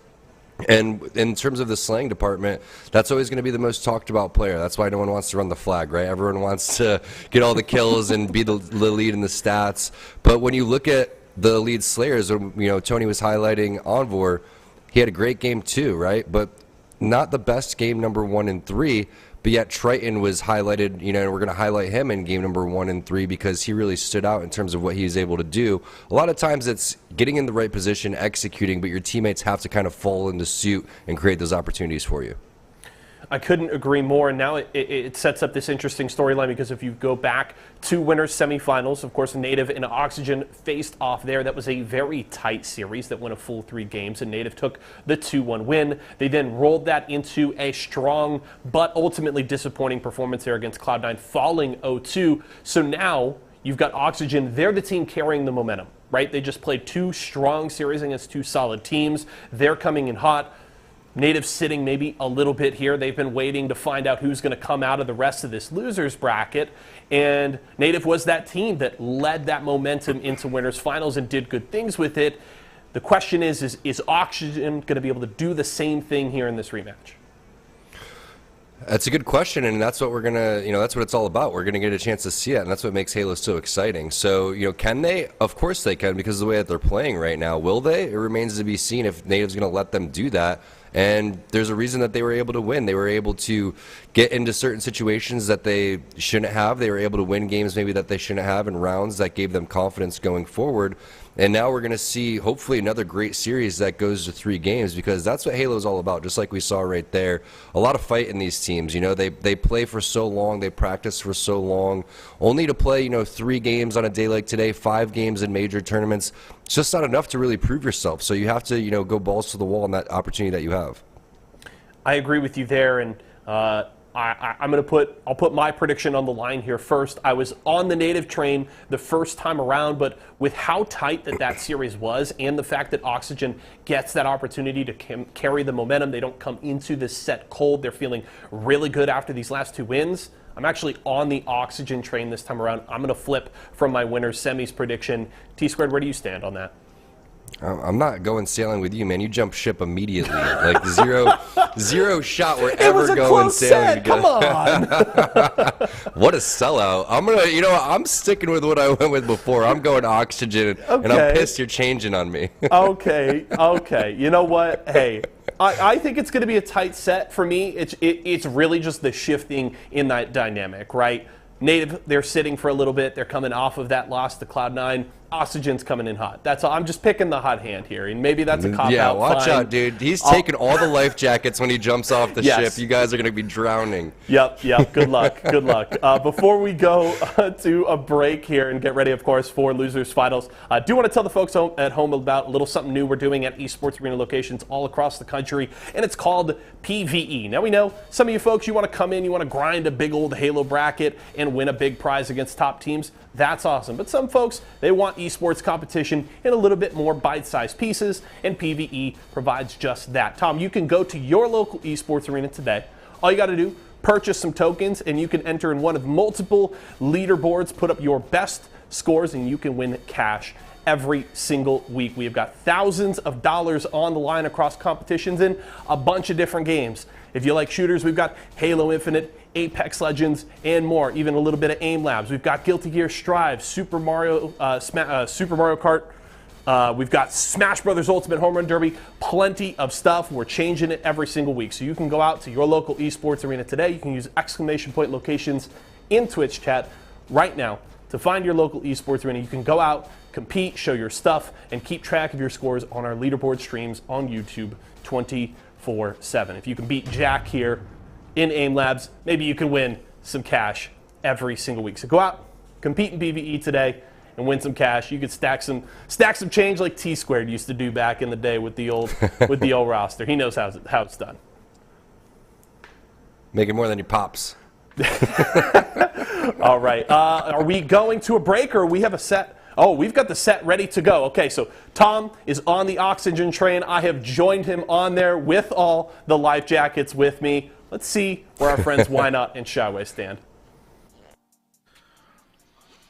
Tony, what do you think? Are we on the oxygen train or not? Is it I was on it before, and unlike Yeso, I never sway for my picks. Never have I one time ever swayed for my picks. So I'm going to stick with Oxygen Esports. I'm going to stick with my guns. I think it's fair to say Native are looking good today. So just for the jester, Tony, I'm just to counter you today. I'm gonna say Native. I'm gonna say that they are gonna put it together and show up, show out, just like they did against C9, just like they did to get the winners finals in the first place. Oxygen Esports, last time in this matchup, they actually ended up losing out 1-2, but it went to a game 3. Oxygen usually better in the best of 5 series, but they're gonna have to step it up. No excuses here.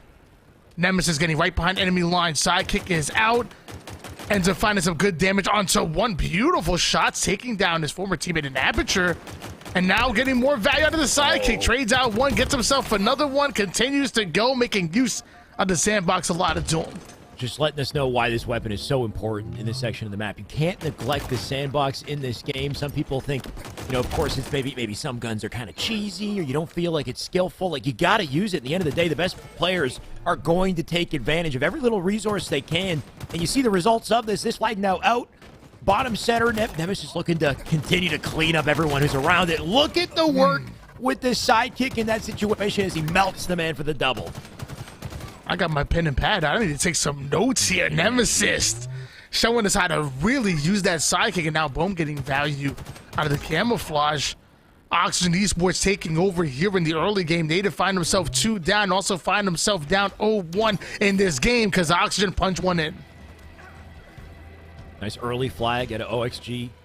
Some great plays we saw to get it there. And no doubt a rinse and repeat in session if they look to pick up another. Rotation coming through pink side. In the meantime, other 2 on OXG holding the back of the map, ready for a little rotation of their own. Nemesis just lets his teammate go straight through, hopefully get a pull. That player's still alive. He's just milking back base. Nemesis making plays, though. 10 kills, by the way. The first one to hit double digits, and for good reason. He's not missing. Oh, my God. And with those 3 kills, Oxygen Esports looking strong once again. They pull yet another flag. There's a player on the mid side, and Nemesis. Wow. I don't know why he has assisted his name right now. The man's a Slayer. Slay, more like it. Oxygen Esports up 2-0 here in this game 1. They're looking to get their revenge on Native. He is everywhere right now, finding 2 kills and then finding that final shot on Carr, annoying them, thrusting out of the action before he dies. He gets the flank, picks up another. Now back to the flag, literally doing everything. Gets the touch on it, gonna try to stay up with thrust.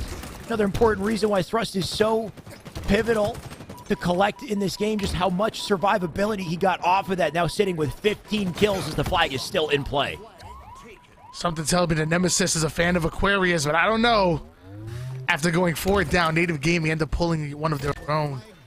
And after all of that excitement, all of those slays, I mean, it's still just a 2-kill game, so it's definitely not out of hand for Native Gaming, especially if they're able to push this flag forward. We see Piggy end up coming out with a slay. The nade's going to start to follow, somehow able to stay alive here, putting down a bit of shots, but buying enough time for the rest of Native Gaming to catch up to him. This flag should be relayed. Should be, assuming Kami can get to it. Man's in trouble here. Nice thrust over the head of his opponent. Doesn't quite get the kill. That'll get cleaned up by a teammate. Flag still on the move, though. They to pick it up. Aperture bringing it to back base. Getting tagged. He's still alive. I take it back. He'll die. But that flag so close to capture. I believe OXG on the return. Can they afford to do it, though? Got to win the 1v1 to get it there. Whips the melee. There's the team help as they double up on the read. Not only do they secure that, they got a pull in session. Oxygen Esports returning 1, countering another 1. Native Gaming not able to rotate throughout the map and overextend, so it looks like Oxygen Esports might be able to get that 3rd flag for free. No rent being paid as Oxygen Esports owning real estate here in Native Gaming's base. Yeah, they got a monopoly on this one, that's for sure, Tony.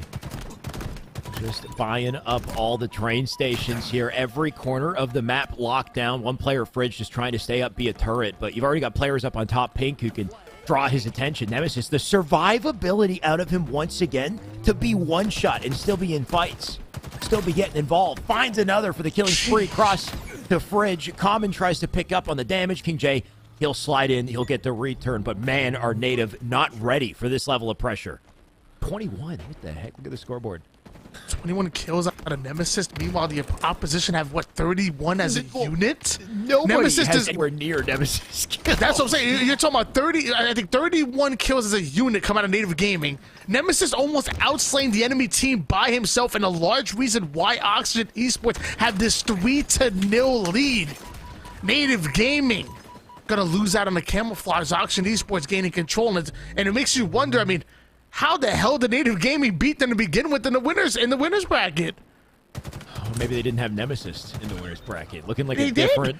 Did they? Okay, well, I take it back. I don't know. Looking like a different OXG today, though, that's for sure. Triton slipped away with Camo, only to make a play there. Didn't stay alive, though. Bohm and Common still in the base to pick up a pull. And as Common tosses that out, he stays alive under the bridge. He's going to be a nuisance back base. Make sure that flag stays in play. Nemesis going to fly off his spawn, try to stop the spawners here. That flag towards the middle of the base, but being used as bait. Not able to get the grab, but does take down 1. Native Gaming once again going 2 down, but so do Oxygen Esports.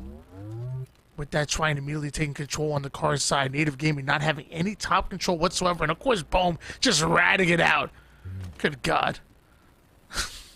I mean, just stay alive on their side of the base. They got to respect you, got to come back for you. Or at least they'll feel encouraged to as they try to overextend to the opposite flag. Piggy thinking about it, right? He's coming back, tossing nades, trying to deny this in advance. Ending up in the BR, actually making a commando of Triton, who cleans him up. Flag still in play. Nemesis, same spot we saw him earlier as he looks to defend it. This time finding a flank. Perfect timing. This is beautiful. There goes one. Other one's going to have to stay alive, but won't get a choice over on P1. He's dead. OXG lock him down. Turns around to burn the spawner up in window. That flag is on the move, though. They got a touch last second. And not only was the timing perfect on the slays, but they're also able to relay that flag forward. But with that, Oxygen Esports end up going 3 down.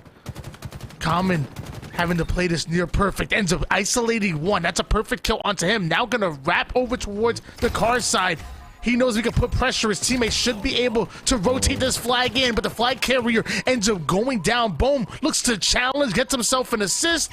But where'd the flag go? Native Gaming moving that flag forward. Native Gaming with last-ditch effort to try to get the flag out. You can see he got returned pretty quickly, though, 4-0. As OXG find the kill, stop that relay before it gets too far. And Common already looking for more. Man, getting sneaky here. Back you to one victim, make it 2. The double in. We're looking for 3. There's the triple. Man still alive. He's blinking. But now he's alive in the back of the base, too. This is brutal for Native. The man's a playmaker, a difference maker. Oh, it's over. It's over. Triple kill comes in. Common is still running amok. The flag running in. It's going to be the final flag that goes in. Oxygen Esports. A dominant performance here in game number 1. This is your losers bracket finals. And they're getting their revenge on Native Gaming. Revenge from a different tournament, right? Yeah, not this one, though. Today, they are looking a cut above. This one? And wait, did they lose in this one? Yeah, they lost to Native Gaming. Beat them out in game 3.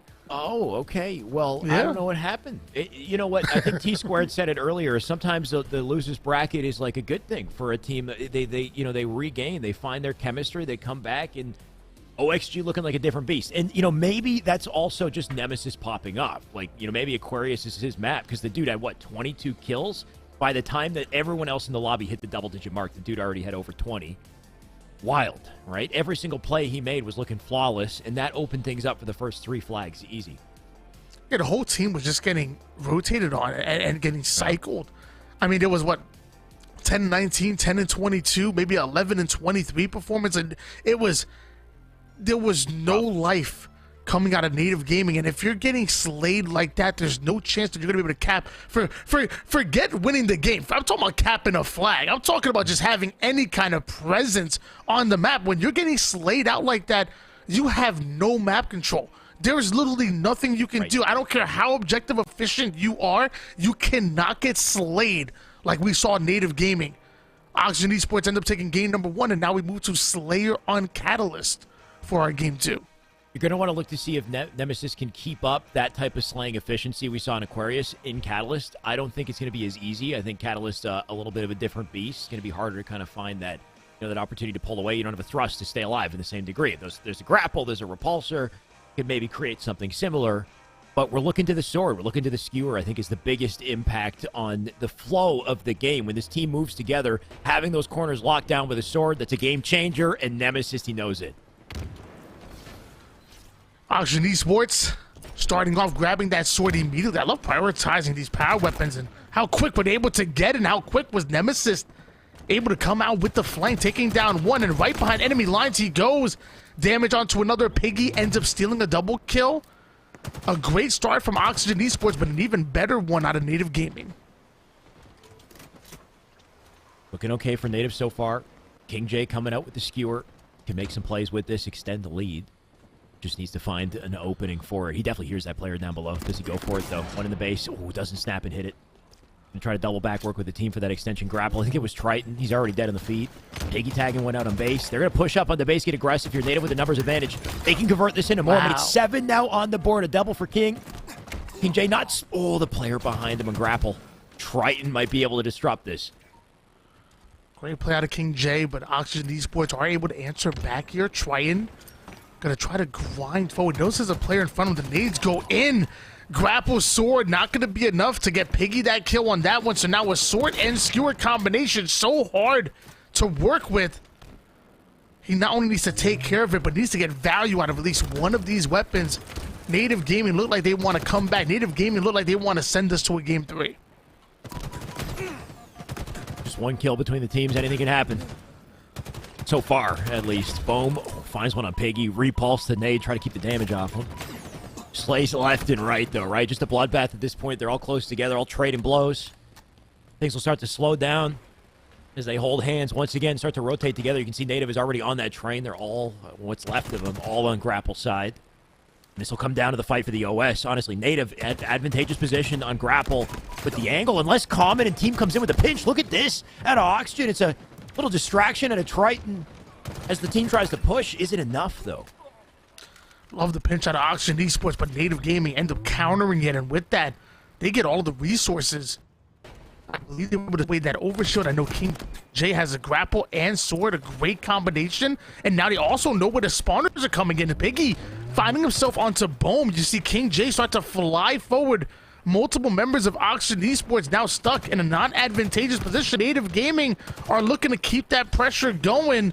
Looking great here in game 2. Oh, did he repulse out, or did he skill jump his way out of that? He just, what a little sneaky beaver right there to get out of the fight. Doesn't really matter, though, does it? Piggy with 2. King J finds his target. There goes Triton. And the finesse attempted from OXG was not enough with the advantage here, too. They got him on the ropes. They got him spawning up together. King J just waiting for somebody to bait the challenge here. Oh, this is perfect. Native Gaming having a 6-kill lead here. King J already 5-2, 3 assists to go along with it, and just waiting for somebody to cross that street. There's one right above him, but he's not aware of it. The last thing he wants to do is get back smacked and end up losing this sword, so check every single corner. Be careful, King J. Ends up finding one to grapple, gonna harpoon him, bring him right in. Get over here, says King J. Best combo you can have. Just guarantees the kill. If he's slightly out of range, fine, YOLO it. Let's just burn a grapple, make sure I get it. You can see the skewer's opposite side map. King J at least has the awareness on it as he does narrowly dodge it. And once again, OS about to pop, so numbers important here. Teams just configuring around it. We'll see the play shortly. Common struggling to kill feed right now, currently 1-7. 3 assists, love to see that, but not really what we want to see out of Oxygen Esports. But the one thing we know about Common is that when he figures it out, when he swings hard. 1 triple, 2 doubles, and he's right back in it. So watch out for Common. If he's able to come back, maybe Oxygen Esports can do the same thing with that. Common ends up pulling the double kill, exactly what we're talking about. Right off the rip. 3 down, go Native Gaming. Another 3rd one to go in, so a fresh 3 down, and Oxygen Esports able to bring us within 3. Retaking some momentum for sure. Triton is going a little rogue, though. You can see he's in fights with Mines and King J. Does clean up one with the skewer. He'll drop to King J. Boom has the sword, though. Trading hands a few times at this point. So important to control. Looks like he'll get aggressive with it. Nemesis already with an opening. Mines going to get caught out as well by a nade. The scoreline, the gap between the two teams, not looking so large anymore. All of a sudden, Oxygen, they've completely flipped it around, taking the lead in their own. Oxygen Esports look to get value out of multiple swords, but I think they have 2 on the map right now. I know Common has 1, but there's another player with 1 as well. Possible, yeah. And it's Boom. So Boom and Common, the 2 swordsmen out of the 7.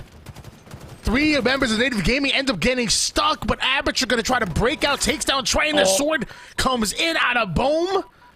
And now with that, Nemesis looks to get aggressive as well. Mines and King J end up going down. Boom ends up going down as well. Too many swords here on the map indeed. But Oxygen Esports somehow holding on to a 1-kill lead. It's one of the interesting, unique features about power weapons on the pads, though, right? Is they're forced on a timer. It doesn't matter what's on the map. On the timer, they spawn. But if it's a shotgun, you can only have 1 shotgun in rotation at a time, or else the game's, like, broken. Because one won't spawn unless the other despawns. So, interesting, unique feature we see with the sword here. But it's all about the OS and the skewer now, about the pop. Aperture somehow finds himself a kill, grapples right in for the double kill. Nemesis has to win this, and Aperture shutting things down. Gets himself a triple kill, and now the over shield in the hands of Aperture. 12 and 8, 6 assists to go along with it. Oxygen Esports had the lead momentarily, but Native Gaming stealing it away. Well-deserved OS as well. You love to see him wait to pop it just before he gets in the fight. As he knows the team's looking to challenge, he pops it, though. Very quick rotation out of OXG. They're trying to stay away. Make sure they out-rotate. Aperture checking all of his corners just in case there is a straggler left behind. But OXG, they want none of this fight. Try to remain elusive. Common looking back for the challenge. Here's where Aperture can get aggressive. There goes one. Still an advantage here, Native. And with that overshield, Aperture was able to be that entry frag player, coming in, putting in damage on multiple players, stealing away multiple kills, and opening up lanes for the rest of his teams to push through. Native Gaming have woken up here, which was once looking good towards the early game. To send us into a game 3 is looking good once again, but I spoke too soon. Triton has a sword. It's back and forth, Tony. You never know, right? When something's going to completely flip around. No doubt the sword's a big part of that. Triton finding another with a nade. Numbers advantage OXG. He'll pop through Sky Bridge. Take a peek across the map. Looks like King J will be the target. Not going to be ready for the one, I think, on his backside there. Going to tag him up. Now one shot. Still working with a 1 kill advantage. Survival so important. Wants to bring him close for the sword. Needs to play off the teammates to find the opening. It's survival of the fittest. And Triton looks like he's ready to go to long haul. Checking that corner, checking every corner at that, and with a fresh grapple, that's going to be so good for Triton. Overshield coming up in about 11 seconds here. This is the moment. Whoever wins this next engagement, whoever gets the overshield, most likely will win the game here. Nemesis switching out, able to take down mines, but Nemesis ends up going down himself and not able to grapple the overshield. The grapple's going haywire, can't connect to anything. Just let me grapple something. Triton just needs to get... Oh, he just wants to stay alive. Poor man getting shot left, right, center. He dies. Is that distraction enough for OXG? You can see they still have the OS. Still popped out with it. Bohm's got it. He's got his shields deleted. Multiple nades take him down. Mines shuts him down before he can do anything. Triton, just as fast as he died, he gets back into the action. Finds his weapons here, too. Doesn't get the sword and doesn't escape. Things falling apart brick by brick here for OXG. Native finding little advantages wherever they look. Native Gaming are tearing down the walls of Oxygen Esports. A 3-kill game, now looking for 8 in order to take it. Boom, looking for answers, looking for an exit route. Not going to find it. Nemesis finds height, ends up getting himself a perfect kill. Taking down one, but flank comes in. Aperture finds himself a kill as well. And every single one of these trades are going in favor of Native Gaming, looking for 5 more. Boom, once again getting taken down right off the spawn, and here comes King J. This is just about over. Aperture with another 47 to 41. Numbers disadvantage in the base. They can't even rotate through safely. Mines is there cutting them off. Shots into Nemesis. King J baits out with him. Looks for 2. Almost finishes the game on that note. Make it 49. A final one to close it out. Oxygen will try to rotate away, but look at where Bohm is right below. And not where you want to be with 2 BRs trained on you. Average of 17 kills, only dying 10 times. Look at what he's doing to the enemy team. Mines having 3 players to work with in front of him. Forced to back down immediately, but there's a player taking height, and that's going to be Piggy. Finds himself common. Excellent shots indeed, and at this point, Native Gaming know they just have to be patient. Let this kill come to them. They do not have to force it whatsoever, because one more, we're going to a game 3. The smallest mistake, and it's curtains, and Aperture knows that, just watching the sight line. Oh, it's Piggy who will get the kill instead. Bohm will drop a 50 to 43 in a closely contested game, but overall, Native, they kept the pace. They kept finding those crucial trades. I think especially in the very end of that, right? Like that should have ideally gone better for OXG, and maybe, you know, in their minds it didn't work out as planned, but Triton had grapple over OS. He wanted the OS. He's like, he's shooting the grapple. It's not happening. His teammate jumps on it instead. He tries to grapple out. He dies. It became a scramble in that situation. The OS player, Bohm, I think he got melted by nades, right? So something that should have turned into a team wipe was the opposite. It just, you know, kind of didn't come together. Little mistakes like that, you know, that basically ends games sometimes. If I'm Oxygen Esports, I'm staying calm, cool, and collected. For sure. They're a very good objective, a team. You're ultimately going into streets, which very similar to Aquarius and Livefire, very punishing. So easy to identify those spawns, so easy to keep that pressure flying at your opponent, keep them off of guard. And that's exactly what Oxygen Esports are trying to play like. They play with a level of speed that not many can compete with. And at this point, if I'm in the comments, like, don't worry, we're going to one of our better game type of maps. Let's just come and do what we do. In my opinion, when Native Gaming win on Strongholds, it's because they bully the other team. Oxygen Esports refuse to be bullied. That's the assumption coming into this, Tony. They lost in winner's bracket, though, right? When we saw game Fair. 1 in Aquarius, we said, how the heck did Native win this? Because Oxygen looks so much better, at least on Aquarius. And I really have to, you got to give credit to Nemesis for popping off as hard as he did. I think that was a big part of it. Kaus was a different story. That was a totally different story, to the point where when Native smell blood, what does that mean for game 3? Despite the fact that on paper, I think OXG have the objective efficiency, when Native get going, man, they start bullying. You know, maybe OXG does get bullied if they don't snap into action early here.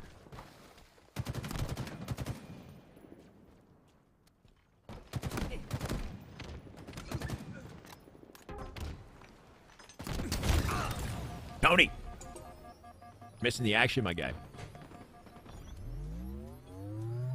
An early start out of Oxygen Esports. Common able to steal away those rockets, and although Native Gaming didn't get the resources they were exactly looking for, they stole away B for a moment, and Oxygen Esports steal away momentum here. Nemesis taking down Mines immediately, getting value out of the Bulldog and the Rockets. Oxygen Esports looking so good here in the start in game 3. Oxygen with that early control. Nemesis wanted to maintain it, but he didn't find the kill there on Aperture. Staying up with that shot, he would have been huge. Now that it trades hands, Native actually have an opportunity to flip this around. Piggy, he's just getting out in and out of the hill. Wants to make sure he's a helpful teammate here. Now they got the cap points in session, but they got to start predicting the rotate, and I think B is the play. Piggy will stay back for Cafe just in case, but Aperture putting that shotgun to work already. Native Gaming able to put the double cap in. Oxygen Esports and the momentarily going 2 down. And now you're seeing Piggy watching all angles, wondering and trying to anticipate where the push is going to come from. It looks like at least one is going up the purple street. Common is trying to find an entrance over to where the B stairs, but ends up being spotted, so he's going to have to relocate, reevaluate things, and catch a different angle. It's a good position from him, though. Manages to turn back, shoot up King J. Not quite going to finish the kill, though. Good survival out of King J in that situation. Now he's going to get back with the team. His team was pushing up through Cafe, trying to stay alive with them. They can reset the situation. Rockets, I believe, spawning here shortly as well. 3 seconds. Needs to survive on this fight, and Piggy just melting him with a beam. Nice use of nades to keep him back, but the man with a sliver of health, there's not much he can do. Piggy deletes him. 2 dead. Rockets in favor Native. Common doing everything he can to avoid death, but you can't cheat death. Oxygen Esports end up going 4 down immediately. Native Gaming without any timing loss whatsoever. Not only having the lead, but also now having a trip cap. And this is dangerous for Oxygen Esports. Mines is already baiting out the seaside. And look at the double kill out of nowhere. 3 down go Oxygen Esports. Triton now going to be the only player alive onto the subway side. And he can't even go for it. Native Gaming playing lights out, blowing a hole in the lead and here in the game on streets. I don't think that was just a double from Mines. It was a double plus a nade down that I think broke the shields off of Triton. So the man just did as much damage as he possibly could as a solo player. And like you said, it made it impossible for the man to get back to C to stabilize things. Now look at the scoreline. 109 and counting. King J with the perimeter over on C. Teammates pushing from A. Going to keep them pinched in the center of the B hole. And they got to come out with some trades, some kills to break out of this.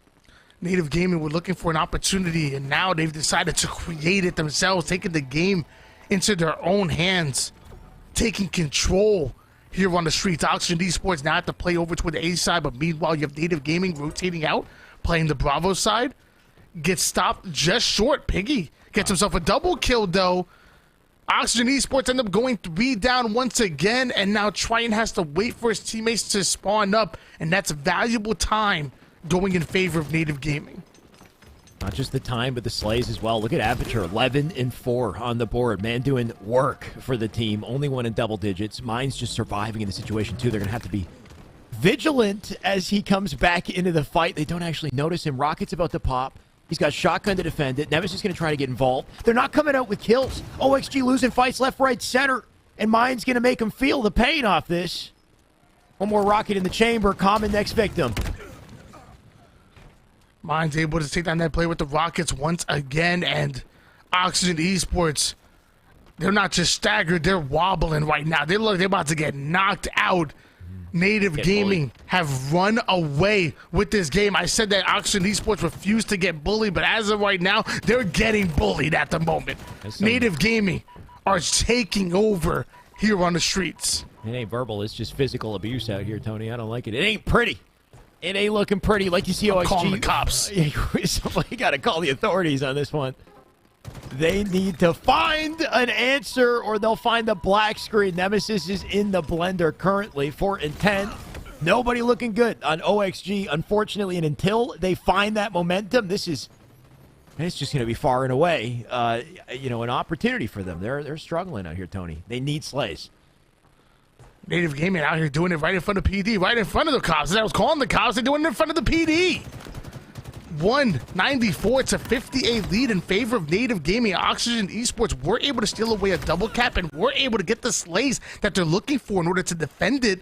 So maybe this is the moment that Oxygen Esports were looking for. Maybe they'll be able to snowball onto Native Gaming the same way that Native Gaming started off this game. They're working on a trip cap of their own. It's not unwinnable for sure. One little momentum swing, and like you said, they could hold on to it and completely change the tides of this game. Common, a foundation for his team staying up here in Tires. Man's in trouble. Looks like his teammate dies in B. They do collect the capture, though. Time in their favor. Nemesis looking to lock it down with the BR. Common gets involved. He's last up, I think. And Piggy's got a shotgun as well. Native looking to turn around a little bout of control we see at OXG. Momentary 3 down for each of the members here. Piggy breaking right through the mid with the Bulldog. Grabs himself a rockets and tries to juggle too much. Ends up going down. Can't carry it all. King J is going to try to make a waves over toward the A side. And now we see a double cap once again go in favor of Native Gaming. For how long? Because Nemesis has gotten away with the rockets. Might have been a gluttonous Piggy, unfortunately. Got too greedy. Wanted the shotgun, one of the rockets. Didn't quite come out with either.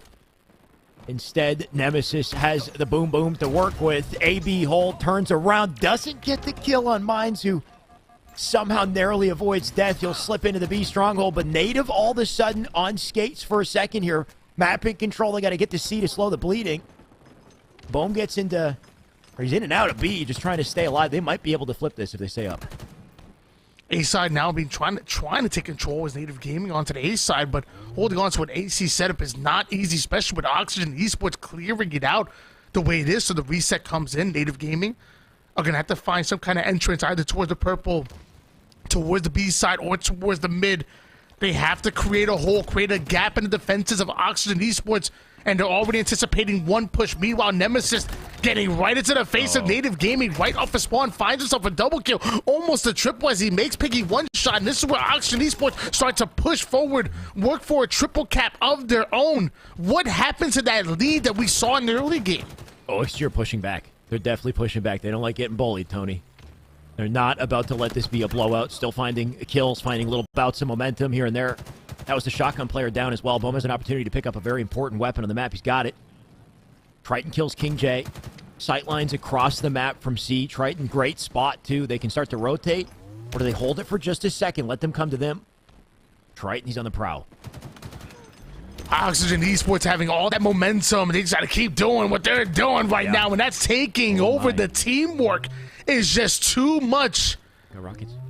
Native Gaming stuck coming off a spawn. The rocket launcher in the hands of Common. The spawners up on the C side, but do they know? Here comes Common laying down the low against one. The second one is gonna fall as well, and now they're already working on Charlie with the triple cap. We might see a lead change.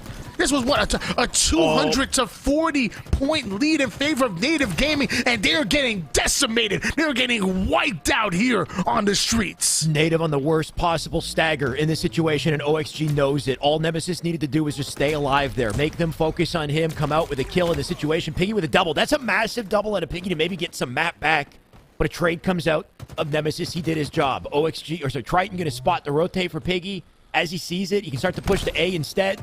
Comes out with a thrust to clean up Mines. Mines turns and snaps, gets the trade. Every single fight here, massive, Tony. It's a nail-biter.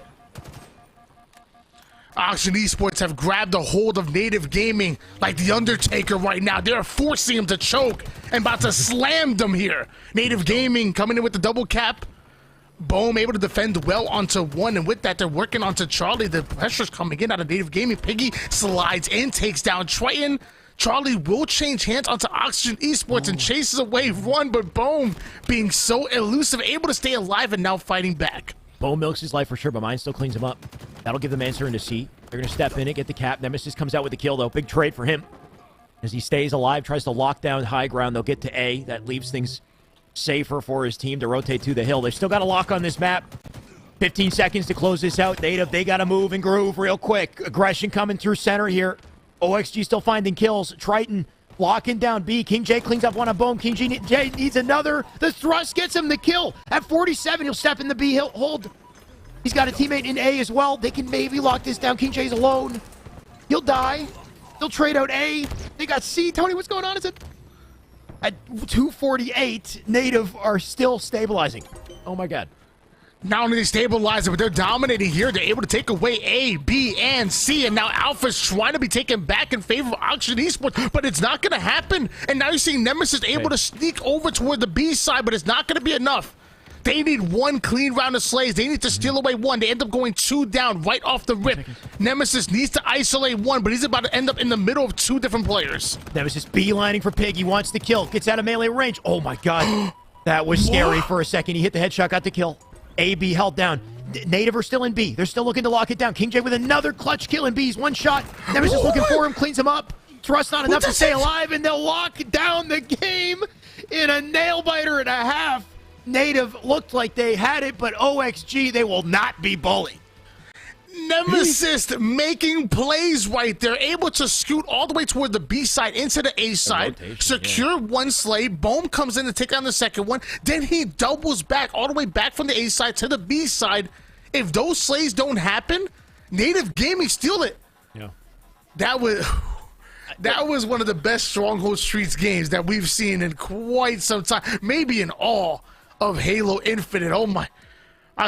Oxygen won, but I can't breathe. That was fun. That was definitely a lot of fun to watch and just witness. For the players, that has to be a heart attack, though. For the players, like, imagine the comms at the end of that. Like, they're screaming at each other. The presence of mind out of Nemesis at the end to know Piggy is weaker than him in that fight and to not get close enough that the melee trade could come in or that he could get meleeed to one shot. Like, the last thing he wants is to have his shields ripped off from a melee he didn't need to take. So instead, and it was dicey for a second, like his reticle got kind of crazy as Piggy's crouching. He still got the kill.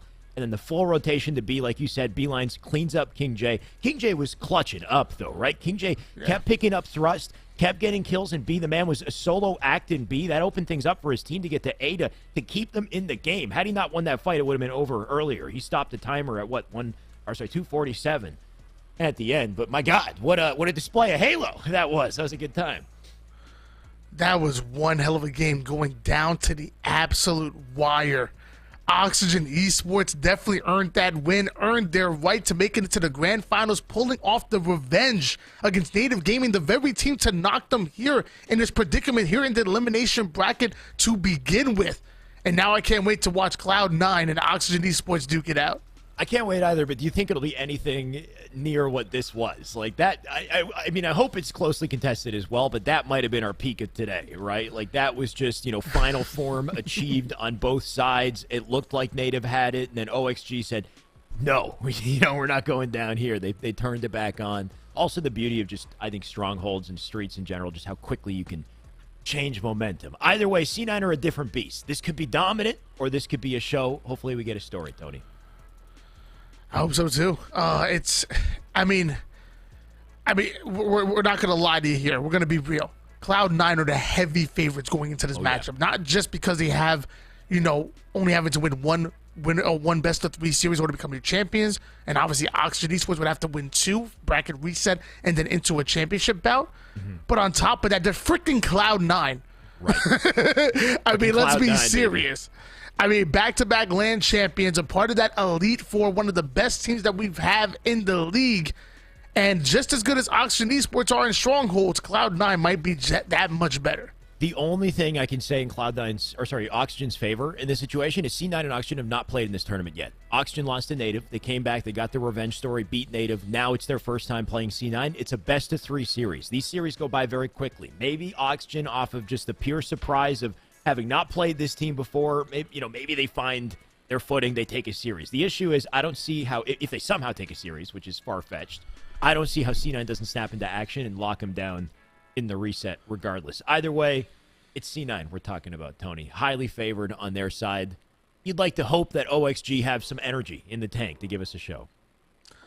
Yeah, hopefully you have something in the tank, in that oxygen tank, to come out on top. Luckily, as Strongholds, I mean, it's one of their favorite game types. They look good on Strongholds. You saw it right then and there, able to ice out against Native Gaming, who had so much control. And just Cloud9 are a different beast. When they roll on you like that, they don't let up. They don't give you an inch. Right. And we're gonna see Oxygen Esports game number 1 in Strongholds on Recharge. And what do you want to see out of Oxygen Esports? They're gonna come out on top here in game number 1 against the likes of Cloud9. I mean, just win your fights. Win your fights, open up the map, lock it down if they can, right? A-B hold is ideal. If they get the opening to push C, they can go for it. Just being aware of where they split the spawners and collapsing on that too, keeping them staggered. C-plat's a good spot to be to set up for camo when camo comes up. Other than that, I mean, typically you want the high ground, you want the cross, but it all comes down to winning fights, controlling the weapons, like any Halo game. The issue is beating these boys. Beating anyone at C9 in a 1v1 is an accomplishment in itself. I often talk about Common being the X factor of this team. When he does well, the team simply wins. This is going to take a full team effort. 100%. Triton needs to keep that consistency going. We know how strong he can be, and we know that he brings it in. Game. I swear, I've been casting Triton for months now. I don't think I've seen him have one bad game. I don't think I've seen him have one bad game. Nemesis has been popping off. Nemesis looking great. Not even just in that series, but the series before, really dominating. Sadly, there's no Aquarius, though. His Aquarius Nemesis was insane. On streets, he took some time to rev up, right? He was the last one to kind of kick into gear, but like you said, man's been performing. Same with Triton. Triton's looking nasty today. Bowman, Common are going to have to make some plays. And we've seen it time and time again. Common drops that double kill, that triple kill. The moment he does, like the whole energy just changes. And we got to see that once again. And Bohm as well. We know how strong Bohm can be. Like I said, a full team effort is going to be needed to even take a game, let alone a freaking series against the likes of Cloud9. Yeah. Either way, Tony, this is great EXP. It's just great to have C9 in our esports arena tournaments. I know at the start of the tournament you called it out. You said, like, if C9's here, where's FaZe at? Where's E United at? There's so many top teams that are looking for EXP and they're scrimming. And that's a great way to get experience. But there's also ESA, right? Quick and clean. If you're a team like C9, come in. If you dominate, you get a little extra money. You get some experience as well. And a little bit of pressure that comes with, being in a tournament environment. And the fans love the content, right? Who doesn't love seeing C9 play on a Monday night, Tony? I can't complain. Yeah. I remember in the winners finals, I'm digging a little bit back in the memory bank. I don't have a good memory. It was Cloud9 versus Native Gaming in Strongholds, and Cloud9 started off with a 113-0 run. Oh, right. No kill. At that point in time, Native Gaming didn't have a singular kill. No. There was 113 points on the board before Native Gaming even got a single kill. Oxygen Esports, like I said, I love Oxygen on Strongholds. I respect their Strongholds. I respect this team. But they better not start off like that. Because at that point, you dig yourself so deep of a hole that we even saw Native Gaming begin to come back a little bit. But it was just, they're clawing out. They dug themselves a hole, threw the shovel away, and then trying to, nail their way back up to the top. It was damn near impossible. And Oxygen Esports better come out better than that. Exactly, yeah. Even though they came back a little bit, what was it, like 20-something points, like 40 points maybe? Yeah, 40 something, 46 maybe or something like that. We're getting ready with the lobby, of course. As soon as it's ready, we're going to jump in the games. As you can see, we got some lovely highlights on screen. Gotta love the Ixana plays early on today, though. The skewer kills he got to really wake us up, I think, for ESA. And then here's Bound doing his thing. What a beautiful triple, too. Finds the head of that player. Reticle placement for that, right? Knowing where to put your reticle as early as possible so you're ready for the shot if a player ends up being there. C9, they know how to dominate. Finally, the series ready. Our grand finals, a best of 3. And C9, they're coming out as a force. You expect it. They were able to put Oxygen Esports 3 down right there, but Oxygen put Cloud9 4 down. Common was the only player on the map for a few seconds there. Meanwhile, Cloud9 coming right off a spawn. And now Common has to get value out of his camouflage. They need it if they're going to come out on top. And it's going to be spotted right away. A stray grenade. And Bound going to quickly deal with that camouflaged Common. Common, like you said, quickly dealt with. It's a strong opening for them to at least come out with camo. What they didn't get were the plots. B will be pushed, though, by Bohm. He does win his fight. Not long enough to stay in the hill and cap it, though. Nemesis has got A at the very least. Crossing up Bound. Bound escapes with his life. They'll rotate over to B side. C9 likely going to push through pipes. And looks like they stabilize C as well to hold on to their points here on the map. On board now with Nemesis of Oxygen Esports. Doing a great job of fending off Cloud9. Not getting knocked down, but meanwhile off the screen, Nico does find the kill. And with that, immediately Oxygen Esports end up going 3 down. And we see Nemesis trying to make a play with the Disruptor, trying to make something happen, but he was left by himself. Spawners come up for Oxygen Esports, but will they go down because Cloud9 are on the attack? Once C9 get going, it's so hard to stop them. That's the issue. A, B, C, lockdown, Bound with a shock and a grapple. Getting in and out of fights here, finding the angle too. Bohm just trying to jiggle peek his way out of a bad situation. That tags up Bound to, honestly, enough for the rotation to come in. That's honestly the biggest thing you'd want to look for as Bohm in that situation is just milk so your teammate can rotate and get the collapse. We're seeing Nemesis and Triton over toward the A side. Penguin recognizing that immediately right up the mid with all the confidence in the world, but Triton confident as well. Triton able to peel one, and Penguin for the camouflage grapples it, steals it away. Oh. Shock rifle and camo. Not only steals that camo away, but still gets away with his life. Oh, not quite. But Stellar spots him out. Just a split second longer, and that shield recharge would have restarted. He might have been able to kill Stellar. But a great attempt to survive strong siding as he clambers out of there. Either way, it's just not enough to secure any sort of hold on the map here. 74 and counting to 8 out of OXG. Not quite the start that we saw in the previous series with Native, but it's still looking very dominant. And part of the reason why is because Eco has 10 kills and 4 deaths. The man is on a train. Twice Cloud9 were able to spot out the camouflage and deal with them immediately. Obviously, they got VIZIO TVs and monitors. That must Because be they see that camo clearly. Eco currently 10-4, knocked back 1. The nade starts to deny access here, and with that, Eco just creates an avenue for him to get away, but Triton responds back with a beautiful grenade. We switch gears over towards Nemesis. I'm going to be very annoying in saying this, but if Eco just hit the curb slide, the bottom mid, he would have got out there, 100%. He went for the sprint in the end. As much as I love Eco and as brilliant as he's been playing, I'm going to nitpick the curb slide. Either way. Doesn't matter, does it? C9 still going to look to lock down the map here. Penguin center map, find the shots into Triton. Gets the kill as well to trigger discipline and placement of that reticle. That's a double. And Cloud9 know when to play discipline and know when to speed up. And that's what makes them so dangerous with the way they're able to change the tempo here. 4v4, they look to slow things down, but with that, Cloud9 ends up going 3 down immediately. Oxygen seemingly coming out of nowhere. They already have the double cap, and now they're starting to put the pressure onto Cloud9. Oxygen Esports trying to make a comeback, trying to steal away the lead. Triton just locking it down for Whirlpool. This gives Nemesis an opening to get aggressive as well. It doesn't even need to. Beautiful shots at a Triton. Bounds now alone. He puts the camo in the body, but it's enough, or not enough, to avoid death. Double for Triton. Map back in their possession. They're catching up on the board here. They're getting going. Oxygen not only finding slays, finding momentum, and awareness of spawns now too, as they lock them down. Finding slays, finding momentum, and soon to find the lead. Wow. Does Oxygen Esports. They're winning every single individual battle, every pivotal. Forcing the spawners out toward the long haul side. Oxygen Esports continue to find kills as Bound and Penguin end up going down, forcing Cloud9 to play off of the C side. And look how disciplined Oxygen are being. They're going to allow them to spawn up on C, find that exit, and then also put it on them. But I say that as they go 3 down. Cloud9 look to respond. Respond they will. But a great play so far to OXG to lock down the map, get a trip cap on them, secure a lead, at least for now. They need to continue to get slays, though. You can see as time goes on, C9 finding little openings. Bound looking for one of his own as well. Knows the rotation's coming in. Oh, he's going for it. Grapple in. Can't quite hit the shot just yet on Bohm. Needs to dodge out and finds Common on the other side of the map. And there he goes. Weapons now down once again. I think that's a big part of the game plan with C9 is Bound can pop off, but if he's not, it can be tough for them to really pull away with this game. Oxygen do have a bit of a lead here, but with that Cloud9 already working on the A side, Penguin fends off the Alpha side of the map.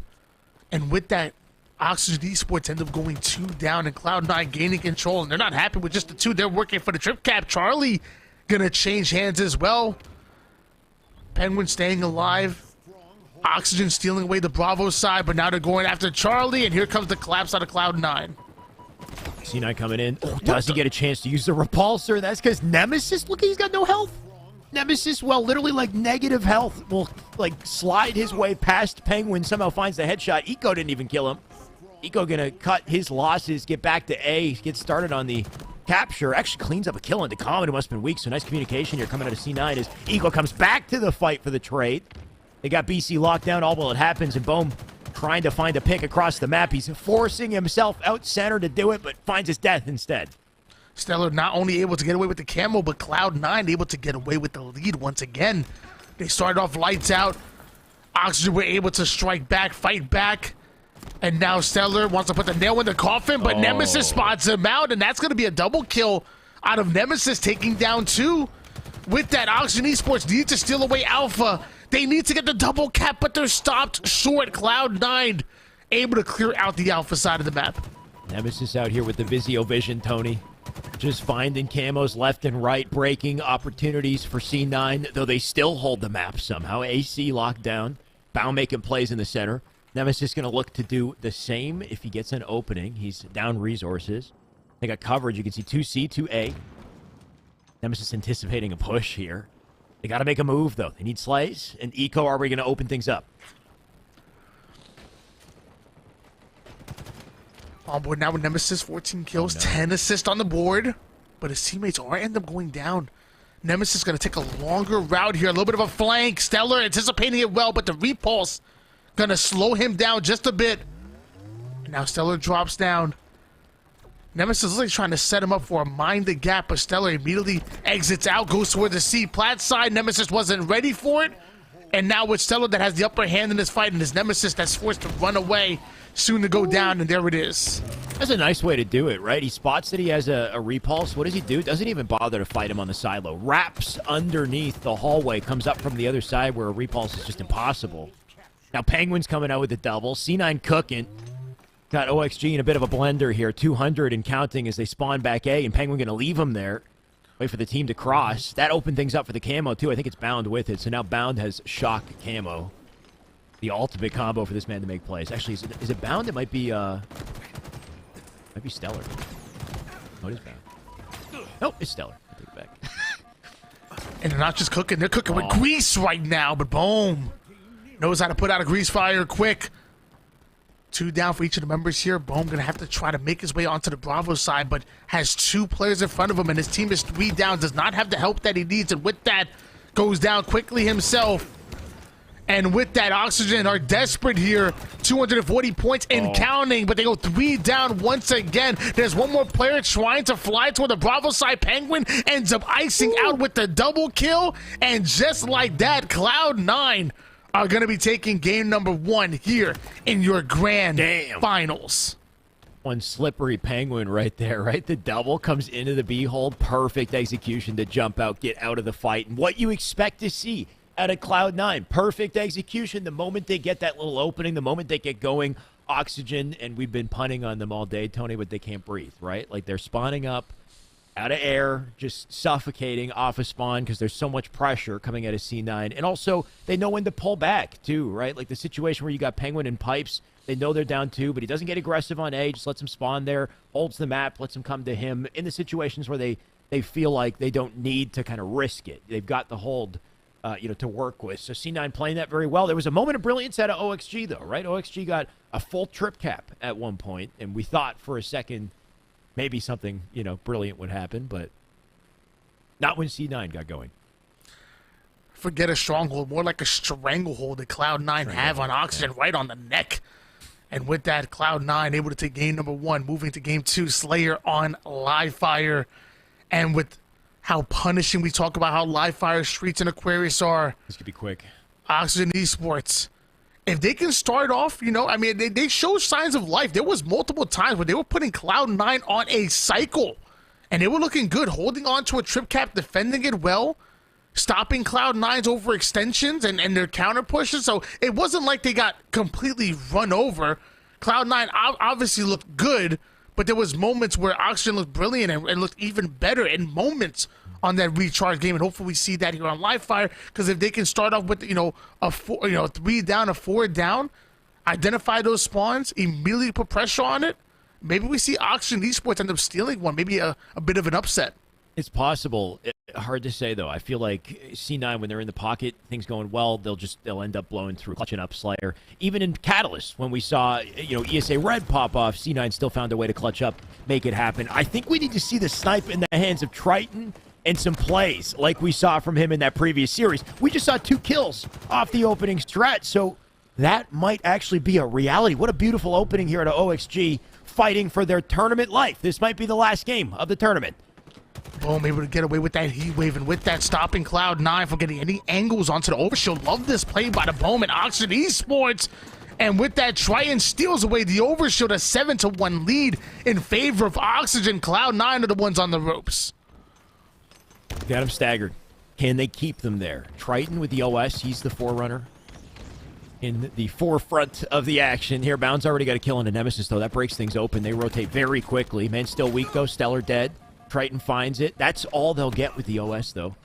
Now he's off the map, and 10-4, still an advantage to work with. But C9 very quickly finding footing to bounce back here.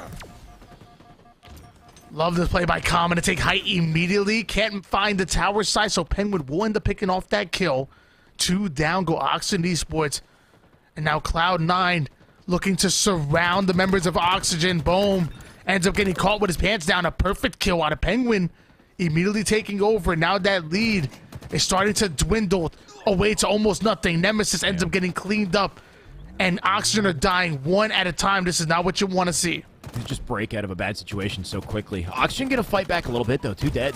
Got great positioning to kill Stellar without an answer as well here. Triton still staying alive. Spots that repulse, might back up for it. Needs to live. There it is. They come back for the utility. 5-kill advantage. OS about to spawn. Rotation coming in from OXG. And if it plays out well, they might have a chance for OS. But what a kill by Eco.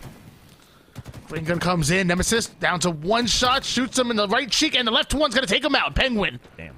Connects onto 1. A 3-kill game once again. But every time Cloud9 find himself around the slays, Oxygen answer back. But that overshield not going to be enough to keep Bohm alive. The perfect counter is the plasma pistol. Never neglecting those weapons on the wall. And you saw C9 off of their spawn immediately rotate for that plasma pistol. It's been kind of in and out of play since they picked it up off the lost opening strat. Common with 2 big ones in the feed, though. Penguin tries to get involved, leaves a stick behind. Doesn't quite tag him, but Eco with 2. He's coming back in the fray. Without numbers to help in this situation, that's a perfect moment for Penguin to come back and make a play like this. Penguin with the heat wave. Right back to the top mid-control, and the A-side spawners end up getting pressure onto them. Luckily, there's a player that breaks through and chases Penguin down. Oxygen Esports still holding on to a 4-kill lead at the moment, with the sniper rifle coming up. Cloud9 are in position, but Stellar ends up dropping down, so I wonder who's going to be able to get away with the S7. Bohm has it. OXG still have a chance to hold on to a lead. Bohm could be the playmaker to do it. Bound dropping as we swap to his POV. We need to stay on top of Bohm, see if he can make a play with his snipe, though. Penguin going to jump up. That's a play he might regret. Bohm finds a no-scope. Common with another. 26 on the board here. A healthy lead that Bohm's extending. Oh, wait, 2! He hits the no-scope, drops it for a double. He got him on skates. Are you kidding me, Bohm? Making plays with the S7 sniper rifle, which is exactly what you want to see when it matters most. Cloud9 were looking to take over this game, but Oxygen Esports shutting it down, specifically Bohm. Oxygen know that the overshield's coming up very soon here, so now you're going to start to see Bohm bait out the key door side, just barely missing out onto the body shot on that player here. A 7-kill lead in favor of Oxygen, but they know they need to respect their opponents, because one good round of slays and Cloud9 will make you pay.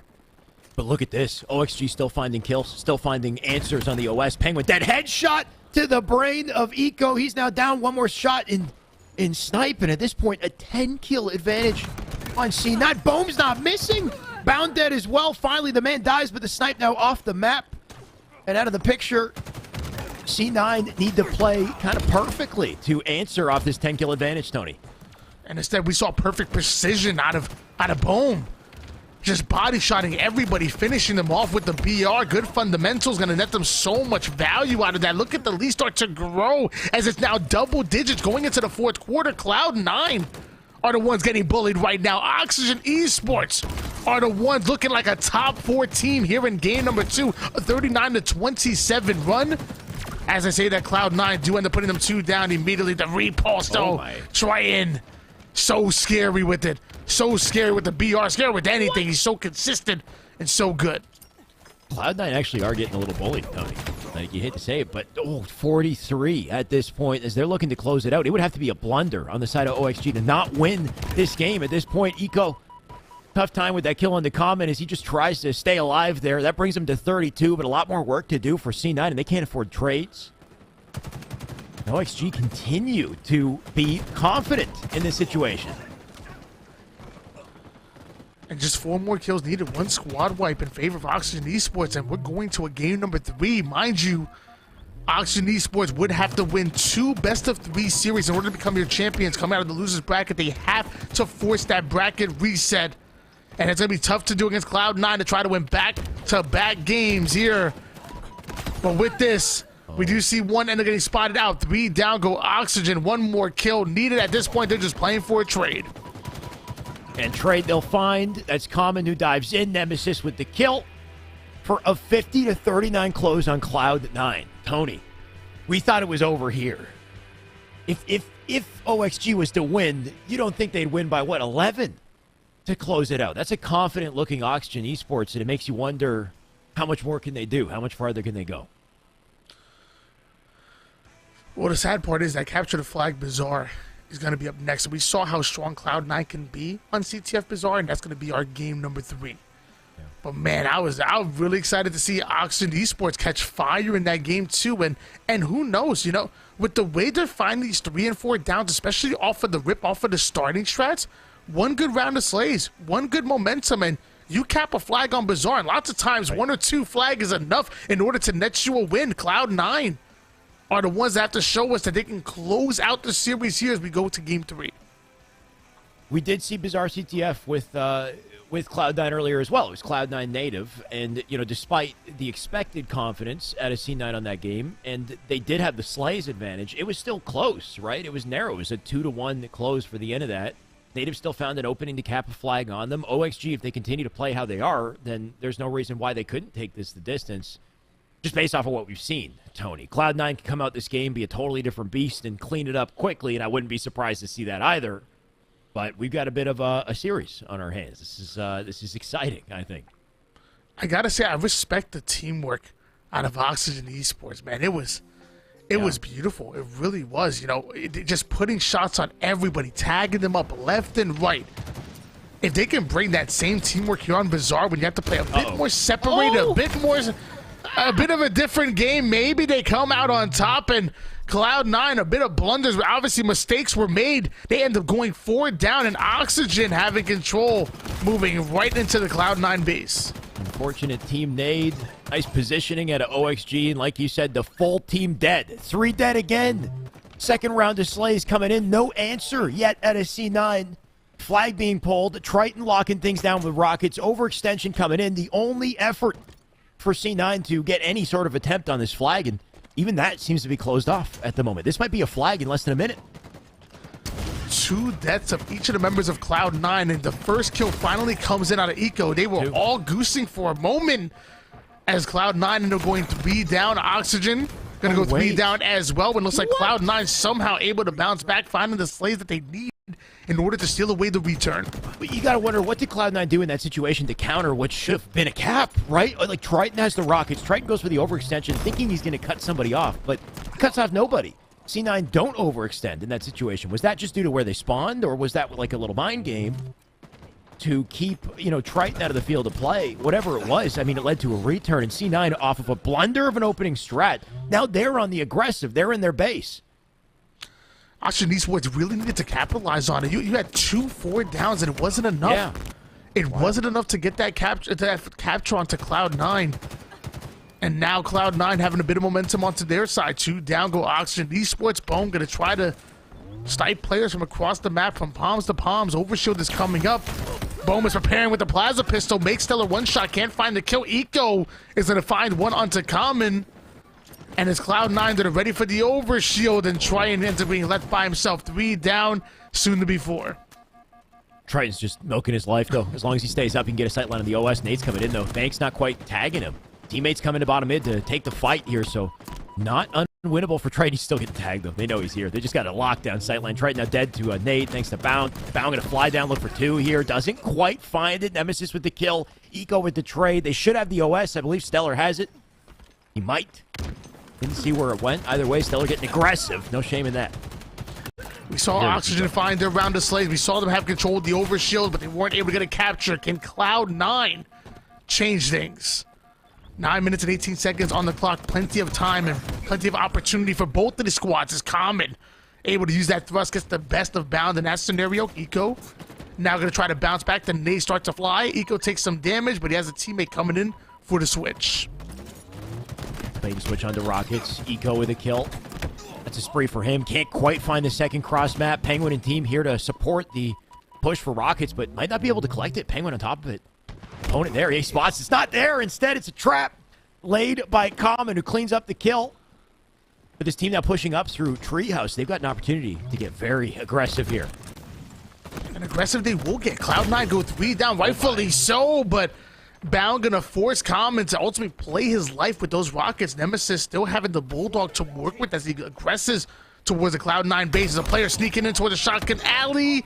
That's gonna be Eco that ends up being stopped short. Stellar is trying to bait out this flag. Bound is right there with them. Oxygen Esports are working so hard to get these pulls, but they're not getting it very far. Still moving, though. Triton still trying to lock it down with defense. Common picked it up. He's going for the rally. He's got it through the alley in this situation. Is there anybody in position to overextend? Teammates spawning on him for more defense. This one might be clean and clear and capped at this point. I don't see anyone in position to stop it. So OXG, they find it.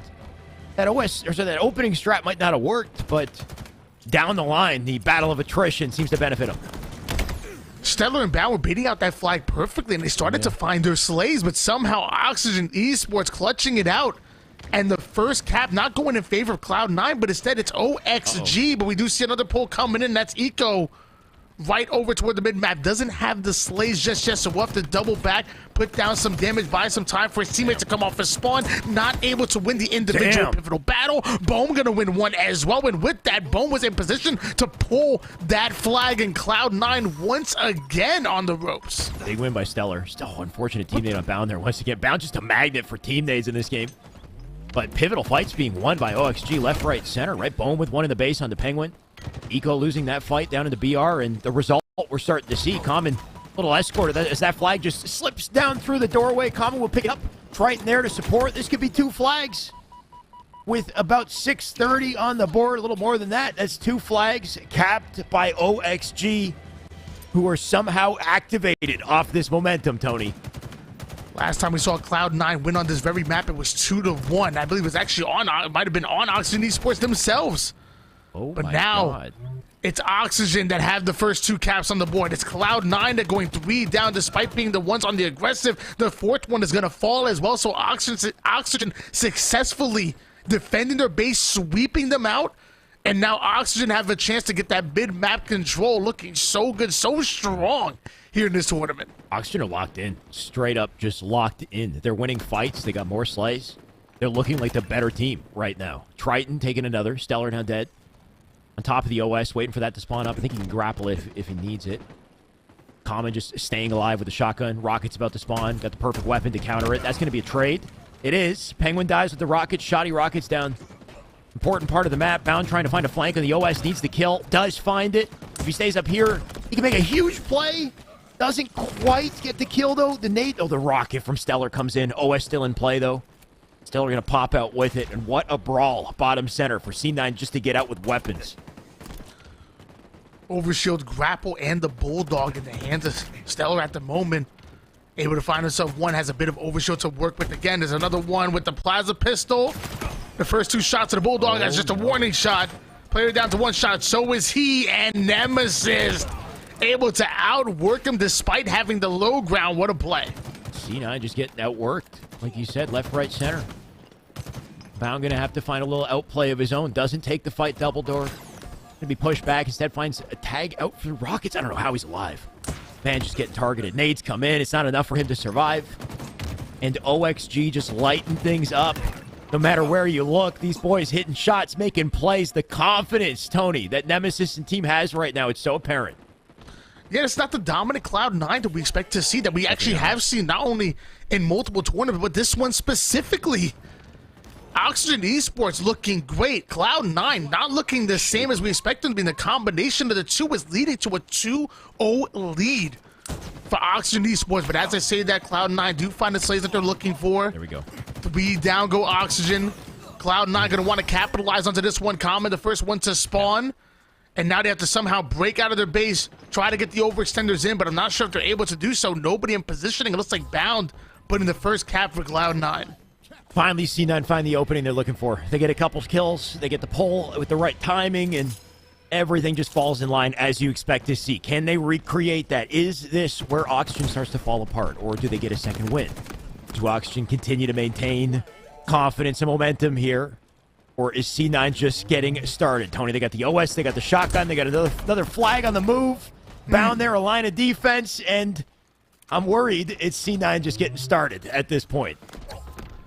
Yeah, at this point, I mean, it seems like Cloud9 are done playing with their food. Look at that. The first cap goes in. The second one is going to make it all the way toward the tree side. Cloud9 going to try to run this flag over here, but we might be tied up. The nade starts to come. So does Common. Common breaks through, but Stellar gets an easy cleanup, has a bit of overshield to work with, and there we go. Finally tied up at 2 apiece. Oxygen having the opportunity to maybe counterpull, but Cloud9 doing a great job of staying alive long enough and even getting the slays to go along with it. C9 have caught momentum, that's for sure. They caught fire, they're picking it up. You got to spray to Stellar. Now he's getting kills. Now everything's clicking, it's all connecting. Oxygen in this situation, they can't falter. They need to find a way to fight fire with fire, to activate, not go down, and just get completely exposed off this little second win at a C9. The issue is that Rockets are in control for C9 too. Stellar's coming up through the treehouse. That player's already one shot. He's going to clean him up. Rocket will do the trick. This is looking more and more grim for Oxygen as time goes by. Cloud9 able to put Oxygen 3 down once again. A fresh 3 down at that, leaving Triton by himself. Penguin already getting that flag towards the mid-map. Hasn't gotten touched just yet, and that's going to go right up to the palms. Oxygen Esports have sent one, maybe 2 players overextended. There's actually one at the palm tree side. Not sure where he came from. Penguin having that flag in no man's land at the moment. There's an opportunity for a return, but luckily Bound comes in for the switch, trades out his life there. And even though Bound ends up going down, that's a big play out of him. Otherwise, that flag would have been returned. That was perfectly played at a Penguin as well, to just walk backwards, get to locker, grapple to get back in the fight. Somehow he got killed immediately, though. Bound's forced to go to flag for the rotation. They're giving up OS to cap this, if they even cap it. Clutch nade out of, I believe, Common to slow that one down. Penguin gets a trade kill. And that'll make it more difficult to get to the flag for the return. But C9, they might not be able to get the re on this. Oxygen coming out clutch with the OS with their numbers. They can get the re and a pull of their own. Yeah, once Oxygen got that overshield, at that point, Cloud9 had to cap that flag. There was no chance they were going to stop a return from coming in. Oxygen were able to do so. And with that, we see a perfectly executed counter pull coming out of OXG right up the mid over towards the palm trees. And we have a 3-2 lead in favor of Oxygen Esports. It wasn't just luck. Oxygen says, ain't no way. Ain't no way. You're not about to run a train on us like they almost did. They snap back into action, let us know they are a top caliber team when the pressure is on. Tony, speaking of pressure, a minute on the clock. C9 need to act and do it quickly in every single trade. So massive for Oxygen, going to make it so difficult for C9 off spawn to get back to the map. Triton and Nico currently battling it out right now. Top slayers for each of the teams, 24 kills apiece, 10 and 9 assists for the 2 of them. Love the plays come out of them, and Bound pulls off a beautiful, perfect kill, but Bohm spots him out quick.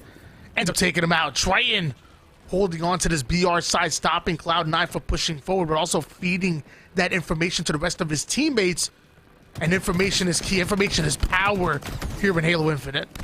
Good God. How did Triton die? Did Stellar just straight up outshoot him? Like in a bad position? Did he just go ham with the... I don't even know what happened. Either way, I mean, play was made. Touching the flag, secured. Not much time to work with. Needs to be perfect at a C9. Eco needs to live. Just bobbing and weaving, trying to stay up. Man's caught in the clamber. Couldn't quite get through. Stellar one shot cleans up the kill. Stellar only one in the base. Number 2. Stellar, beautiful shots. Keeps him back. He'll get the touch. Oh, he got the help of Bound for the kill. He's still alive. They do get the touch despite the timer. OS up center map, but they're all dying in Treehouse. Bound, Stellar dead. Triton with the OS. OXG. They're going to lock this down and shut them out. A best of 3. They just won to reset the bracket. Oxygen Esports pulling off one of the biggest upsets that we've seen here in Esports Arena Series E history right there. Yeah. Able to take one series off of Cloud9 here in the grand finals, and at this point, they have the momentum. We're going into a bracket reset. Cloud9 and Oxygen Esports, one more series to take it all. That's wild, Tony. Cloud9 did just lose a series. So it's a best of 3 series, but that was a lost series. It's a reset on a bracket. That's beautiful play out of Oxygen. I think what's even more testament to their ability is to go up 2-0 for C9 to find their footing and their momentum and to start clobbering them, right? Like they were in the blender for a second. Oxygen were looking shaky. You thought that might be over. About to cap 3 flags. They clutch up center map, get the kills, get the OS, cap a 3rd flag counter on them. That type of like regain last second, I think just testament to their ability to work together, clutch up. Now we got a clean slate. Anybody's game.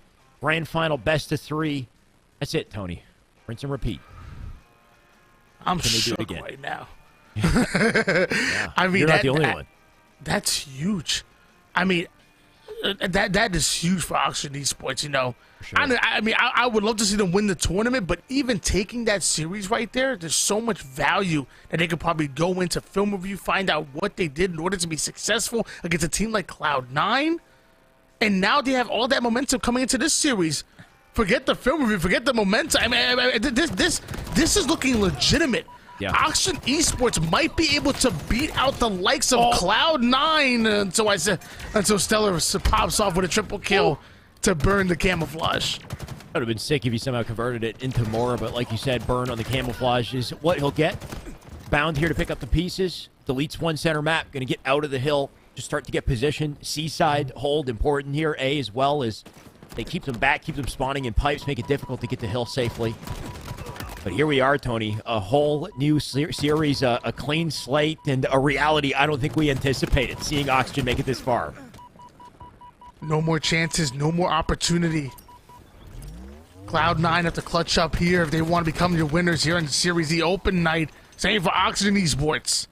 On board now with Nemesis, able to get away with the Disruptor. There's a Cloud9 member that snuck his way into the hill. Nemesis not able to take him down. In fact, lead down go Oxygen Esports, so that's looking good for Cloud9. Stellar with the shot can do work from this position. They're spawning up pipes, and A can get a cutoff with it, but yeah, immediately going to rotate out, at the very least, keep the weapon in the fray here. Hill time going favorably to C9. They're still getting time on it. And as they try to get out of Batledge, look at Stellar in his position. He cleans up Triton. Somebody's managed to rotate out the bottom mid. Well, it happens. Stellar going to shift back to C-plat. Good spot to hold it down.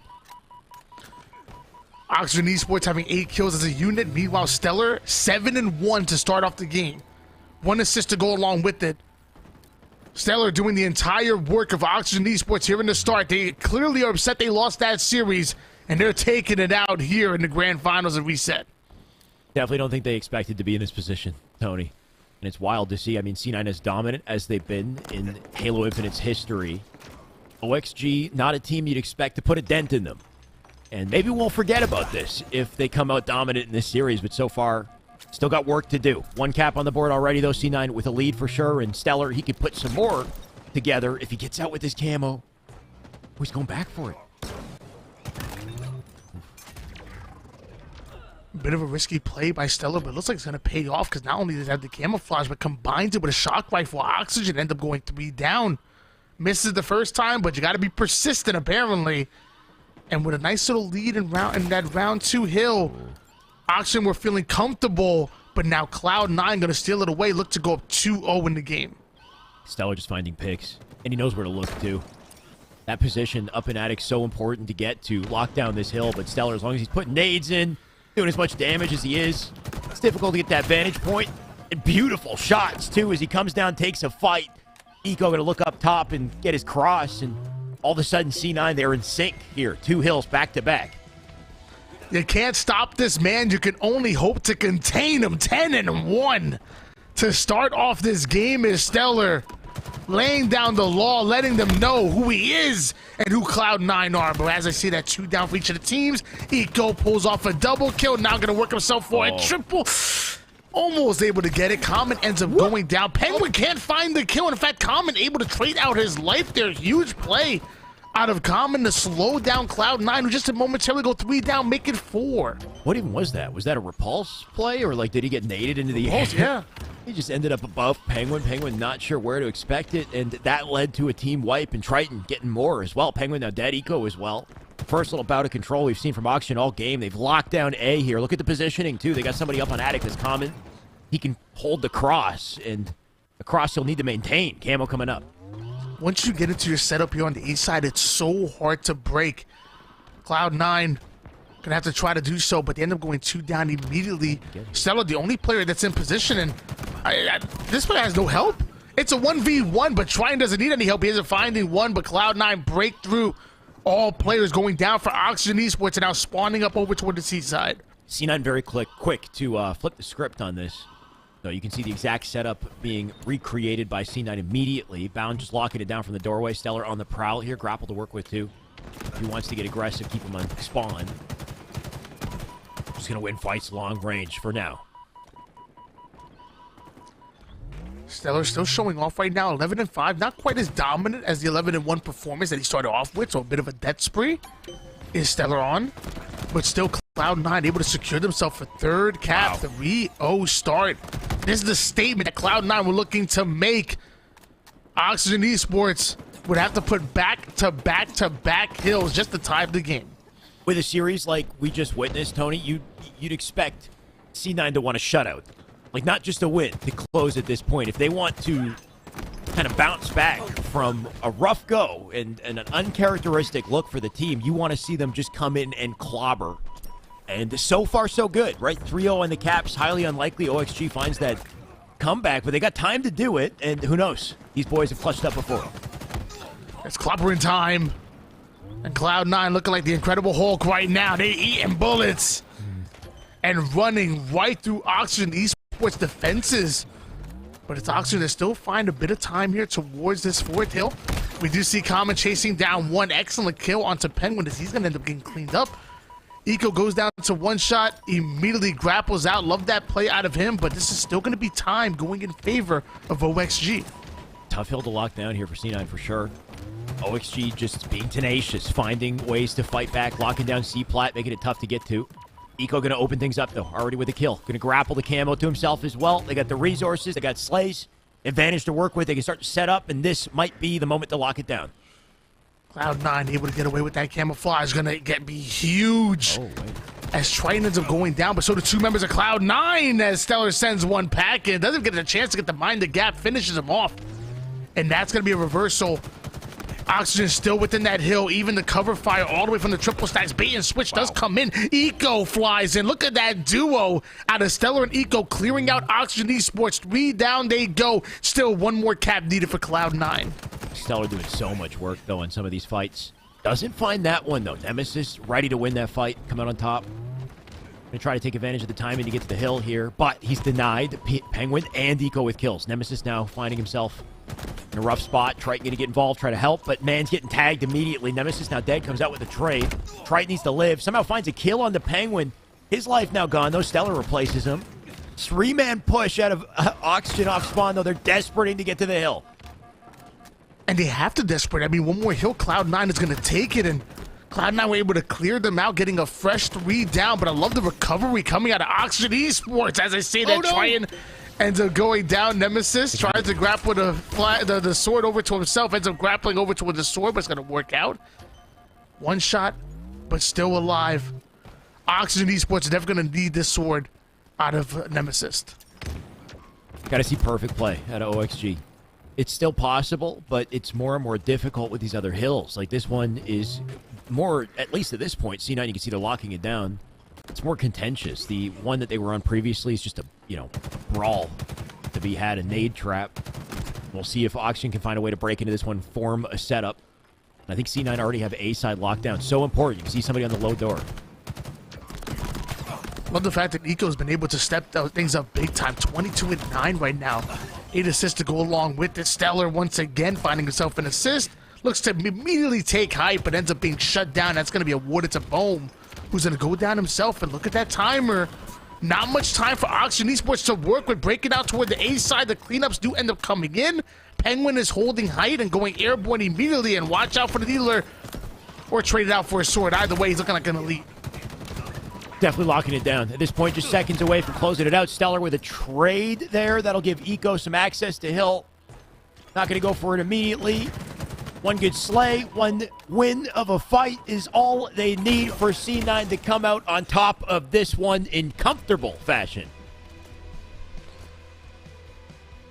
Can we talk about the fact that Eco has somehow become underrated? And I know underrated.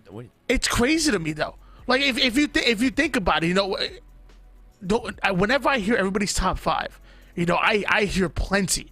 I hear the likes of Spartan, I hear the Frosties, the Renegades, the Lucids, and you're making runs for Snake Bites, but I mean I think you could make a legitimate good argument for Eco. I really do. If not top 5, easily top 10 in the league right now, and nobody's come out on top, despite the fact that just like Frosty, just like the Snake Bites, just like the Lucid, IGL and Top Slayer for his team has even had to step it up even more for Cloud9 with the exit of Renegade. I mean, he does everything for the team. He really does. I'm falling in love with Eco. I don't think he's single. I don't think he's single, but I think we always have shown him respect. But I think respect is not enough. He's a dominant force. Well, the thing is, like you say, you think he's top 5. He's on C9. Like, literally everybody on C9 is in the top 5 conversation. Like, I get that you're saying he's not, like, a popular pick, but that just that conversation in general is ridiculous, right? Because, like, literally, C9 have already won 2 tournaments, so they basically have to be in the conversation. And then unless, if you were going individual skill, like, what are we calculating here, right? Like, we see Lucid and Frosty all the time. They're always popping off, so it's easy to pick them. How often are we watching Stellar's POV, Tony? How much do you see a Stellar stream? I think the biggest thing is, like, these boys, we don't get to see them too often, so they're not in the forefront. It's hard to say they're top 5, but I guarantee you, when you watch their gameplay when it matters, they are 100% top 5 players. Well, it can't all be top 5. There's only 5 spots. All of them are top 5. Well, no, we got 15 people in our top 5 what right I'm now. saying is top 5 is a fluid position. Nobody's ever cemented top 5, right? Like, whoever wins that day is top. You know what I mean? It's like if any one of them could be the best in the game at any moment is what it feels like if they're just playing well enough. And that's kind of how it works. Like, it's hard to say there's definitive, best player at all times. Penguin able to sneak away with that camouflage, starting the game off 3-0. Cloud9 having a 1-0 lead. And the Slayer, much different than we saw in last game. I think it was Oxygen Esports that started off with a 7-1 run. Now, heavily in favor of Cloud9. Oxygen Esports seemingly ran out of gas here. Might have emptied the tank all the way towards that first series. And at this point, it looks like they're running on fumes. Cloud9 looking to shut him out hard for sure, Tony. And as we expected to see was, when you go down in a loss like that, they snap into action. They're looking to turn it on and shut them out and pretend that never even happened. 14-5 off the start. It's definitely looking strong. Nemesis, he popped off last time. We saw him on Aquarius being a tough kill there, but not enough to get going so far. He does have 4 kills, the only one slaying. Big time on his team. 5 of his teams, 8 kills at the moment, but Oxygen Esports find himself 3 down once again. Cloud9 looking dominant. Common somehow able to hold on to at least a bit of peak control. That might be able to open things up if he's able to stay alive. And with that, peels Penguin from across the map. That's going to be a big kill. Triton breaking down towards the low side wins his piv against Stellar. And with that, Common should be able to curb slide over towards this camouflage, but there's one more challenger to deal with. You said it, Tony. This is looking dominant. C9 with a 10-kill lead at the least. Nope, rising now. Make it 11. Oh, my. What the VIZIO TV was that play, right? Wasn't that Camo just walking up to him and Eco having none of it?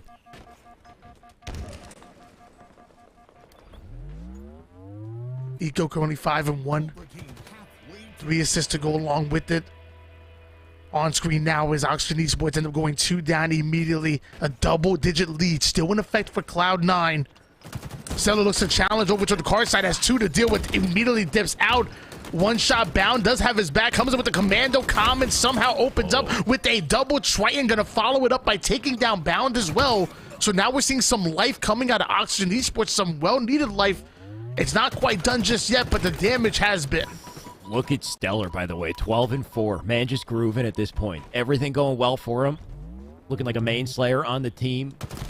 Looking to lock things down and once again make sure that that last series never happened. Guarantee they'll go back in the VODs and learn from it. But 31 at this point. OXG running out of opportunities to find anything in this game, in this series. Remember, this could be the last game, and it's looking like it. As time goes by, they're trapped like rats down bottom mid. What do? Bound with the easy cleanup. They get exterminated. And that's exactly what you see. Bound able to deal with multiple of them. 9 kills, 10 assists to go along with it. Love that scorelines. Only died 6 times. They're struggling right now as Oxygen Esports are now trapped over to the utility side once again. Oxygen Esports end up spawning up and within moments end up going 3 down. And with that, what is that? That's an 8-0 run that we're seeing on the board. Oxygen haven't found a single kill. Finally, Triton does, but 40 kills have been accumulated here for Cloud9. That first series was incredible, and this one just is quite disappointing right now. It's unfortunate for OXG. Obviously, this is good for C9. They're dominant as hell. I think the storyline with C9 is there's no doubt that they are a top team still, but their consistency is in question, right? Like, old C9 wouldn't have lost to a team below top 3, like ever, lost series or anything, really, right? Like, they were so dominant. Of course, the meta is shifting. Everyone is cracked at the game at this point, so we're starting to see more variance, and we're seeing G1 come in and take, series, especially online. But one thing's for sure, I think finding consistency for C9 is the story. They're still a top team, and they're going to cement it in 2 kills. But can they do it consistently at the top of the league and land, Tony? I can't wait to see that. You and me both. You and me both, brother. 31 kills out of Stellar and Bound, make it 32 to finish it off. Cloud9 end up 2-0. Steak. A phenomenal job out of Oxygen Esports to reset the bracket, to put us in this predicament to begin with, but even better job out of Cloud9 to close things out, putting their stamp, putting their nail in the coffin, and taking first place here in the tournament. And very conveniently, Tony, it was a steak as the win. I mean, the tournament's over. We're hungry. We've been talking about food. C9, they're letting us know. They staked the close of the tournament so we can go out and have our dinner. Now, anyway, big congratulations to C9. I think it's awesome, Tony. We've said it a couple times. It's so awesome to see them in this tournament. Hopefully they come back. Hopefully we see other top teams in competition. Not just money down in the line, but a little bit of pressure, some viewership, a little bit of content as well for the fans. Always a great time, great Halo Monday, I think. And also Oxygen. Like, you can't, despite the disappointing final series, what a feat that was to reset the bracket, both Bizarre and the Slayer game they played. Unreal, Tony.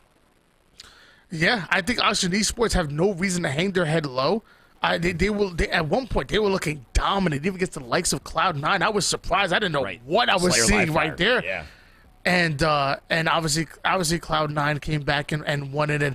And when you look at the final score line, you're gonna say, oh, Cloud9 2-0 and it ended up winning, no doubt. But the ones who were here, if you know, you know, kind of thing. The real one. If you witnessed the eyeball test, told you that Oxygen Esports are incredible and started to catch fire, and look out for them in these future tournaments. There's going to be big tournaments being hosted between now and Orlando.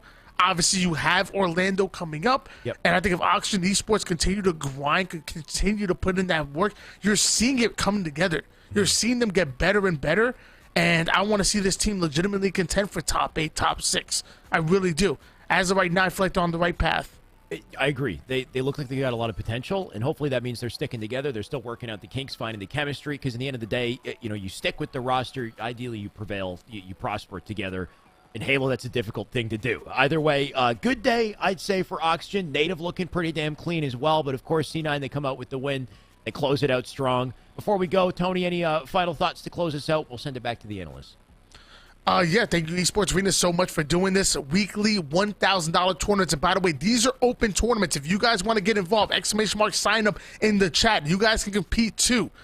$1,000 tournaments every single week. I've been doing it not only since Halo Infinite, but even before that, even Halo 5, yeah. where I first met this handsome gentleman that you have here, my duo in Chaiway. Always love working with you. You guys in the chat were incredible. And a huge thank you to our competitors, Cloud9 coming in. And again, I'm going to put, there's a signal coming. Here's my signal flare in. FaZe, I want to see you. KCP, I want to see you. Fnatic, you can definitely value for surprise. I want to see some of these big orgs come out and some of these big names, because like you said, it's not even just about the practice, not even just about the free money that they can possibly get, but it's also about the content that you could put on for yourself and that the viewers want to see. I'm the biggest fan there is. You already know. No, you and me both, Tony. Well said. Thank you. T-Squared, Yeso, take it away. Good night. Thank you, gentlemen. And I'm just coming back here a winner because T-Squared why not want to clown on me for jumping the proverbial ship. But I'm 3-0 on my predictions today, so I'm just going to take that one to the bank, T-Squared. But the ones really taking it to the bank today will be Cloud9. The reset is forced, and credit to Oxygen. They not only take the win in the first set, they beat Cloud9 in the deciding Game 3 in CTF, but Cloud9 bounced back and they grabbed the win in the reset. Yeah, what a great series. I mean, Oxygen gave us so many great series today. Cloud9 did as well. And then Cloud9's like, you know what, let's make this a little bit more interesting and get some more practice underneath our belts. But realistically, again, I think that, Tony and Shawi brought up a great point, is this is all about going in and taking those VODs, going and reviewing those, looking at the comms, looking at where there was a couple of discrepancies in strategy. And a lot of these teams still have a little bit to work on, and that's why they're here today. And the teams that are going to continue to put in work, it's happened in Halo, it's happened in Apex. The teams that show up to Series Z, that grind and put in the work into tournament scenarios, it's much better than scrims. These teams improve and they show out when it comes down to the major tournaments. Yeah, the concept of, translating scrims to stage performance is difficult. It's one of the biggest discussions in esports, is how can you translate that practice onto the big stage, and part of that is making that practice be on that bigger stage and put something at stake, and playing in a tournament just like Series E does exactly that. And I have to, echo what Tony was talking about, where this Oxygen team, man, when they are on their game, they look really damn good. And this just makes things more exciting as we get prepared for the Super coming next month, because of course, eyeballs will be on, teams like FaZe, E United, Cloud9, Sentinels, Optic. But when you add more teams like Oxygen into the mix and they come into that conversation, it makes things so much more fun, because when you have a team that can come in and buck expectations and really change the dynamic of a group or a bracket, it makes it so much more entertaining and exciting for everybody at home. And Oxygen, I think, delivered that perfectly today on the loser side of the bracket, as well as coming into grand finals. Yeah, and then other teams like ESA Red, Forbidden Fruit, French Toast Mafia, a lot of these teams, Native Gaming, a lot of these teams have the potential, and we saw that tonight, right? And we're talking about Oxygen because how far they went overall, but don't forget that there was teams putting up great fights, even beating Oxygen to begin with too, like Native. So it's a really exciting time. I mean, the pool for Halo has a lot of different talent, and again, there's a lot of teams that are kind of making some adjustments that after the first major team changes happen, everybody else kind of deals with the repercussions of that and then figures out how they can fit in and create their best team possible. So, now it's time to say, hey, these teams are changing. Even teams that, were at the top are considering changing. And realistically, your team's going to be a lot better when your vibe of your team wants to be together. I can't tell you how many times I've been with people that I had no idea that they even wanted to switch teams, and our results were horrible because of that, right? We want people that want to team with you, that are excited about your gameplay, excited about what you bring to the table as a person. So it seems like, we're getting into a situation now where teams are starting to find that and get comfortable with one another, and I think that we're going to be in a really exciting time, for what's going on in Halo. I completely agree with you there, Tom. Cloud9 take the big victory tonight. We'll be looking for more from them in the very near future. Before we close out, any final thoughts from you, T-Squared? Oh, big shout out to the production crew as always. Great job on the cast by Shyway and Tony. Great working with you, Yeso, as always. Shout out to the players and the fans today. The players really put on a show, so big props to everyone that's signing up. Don't forget, we have multiple games going on in Series E, so at Esports Arena on Twitter if you guys want to follow more. Couldn't agree more. And if you can't get enough T-Squared, he's going to be back tomorrow. We got Apex tomorrow night to keep VIZIO week rolling. Plenty to talk about there because we're in week number 2 of season 14, and getting to see that meta continue to develop is going to be awesome. So you'll get to hear his thoughts and see more from Tom tomorrow night. So make sure not to miss out on that. That does it for Halo Infinite Open Night here. VIZIO week continues tomorrow night. We'll have plenty more to come when we get there. But from myself, T-Squared, the entire live broadcast crew, and everybody here at Esports Arena, thank you so much for coming to hang out with us here tonight, and we'll see you again tomorrow.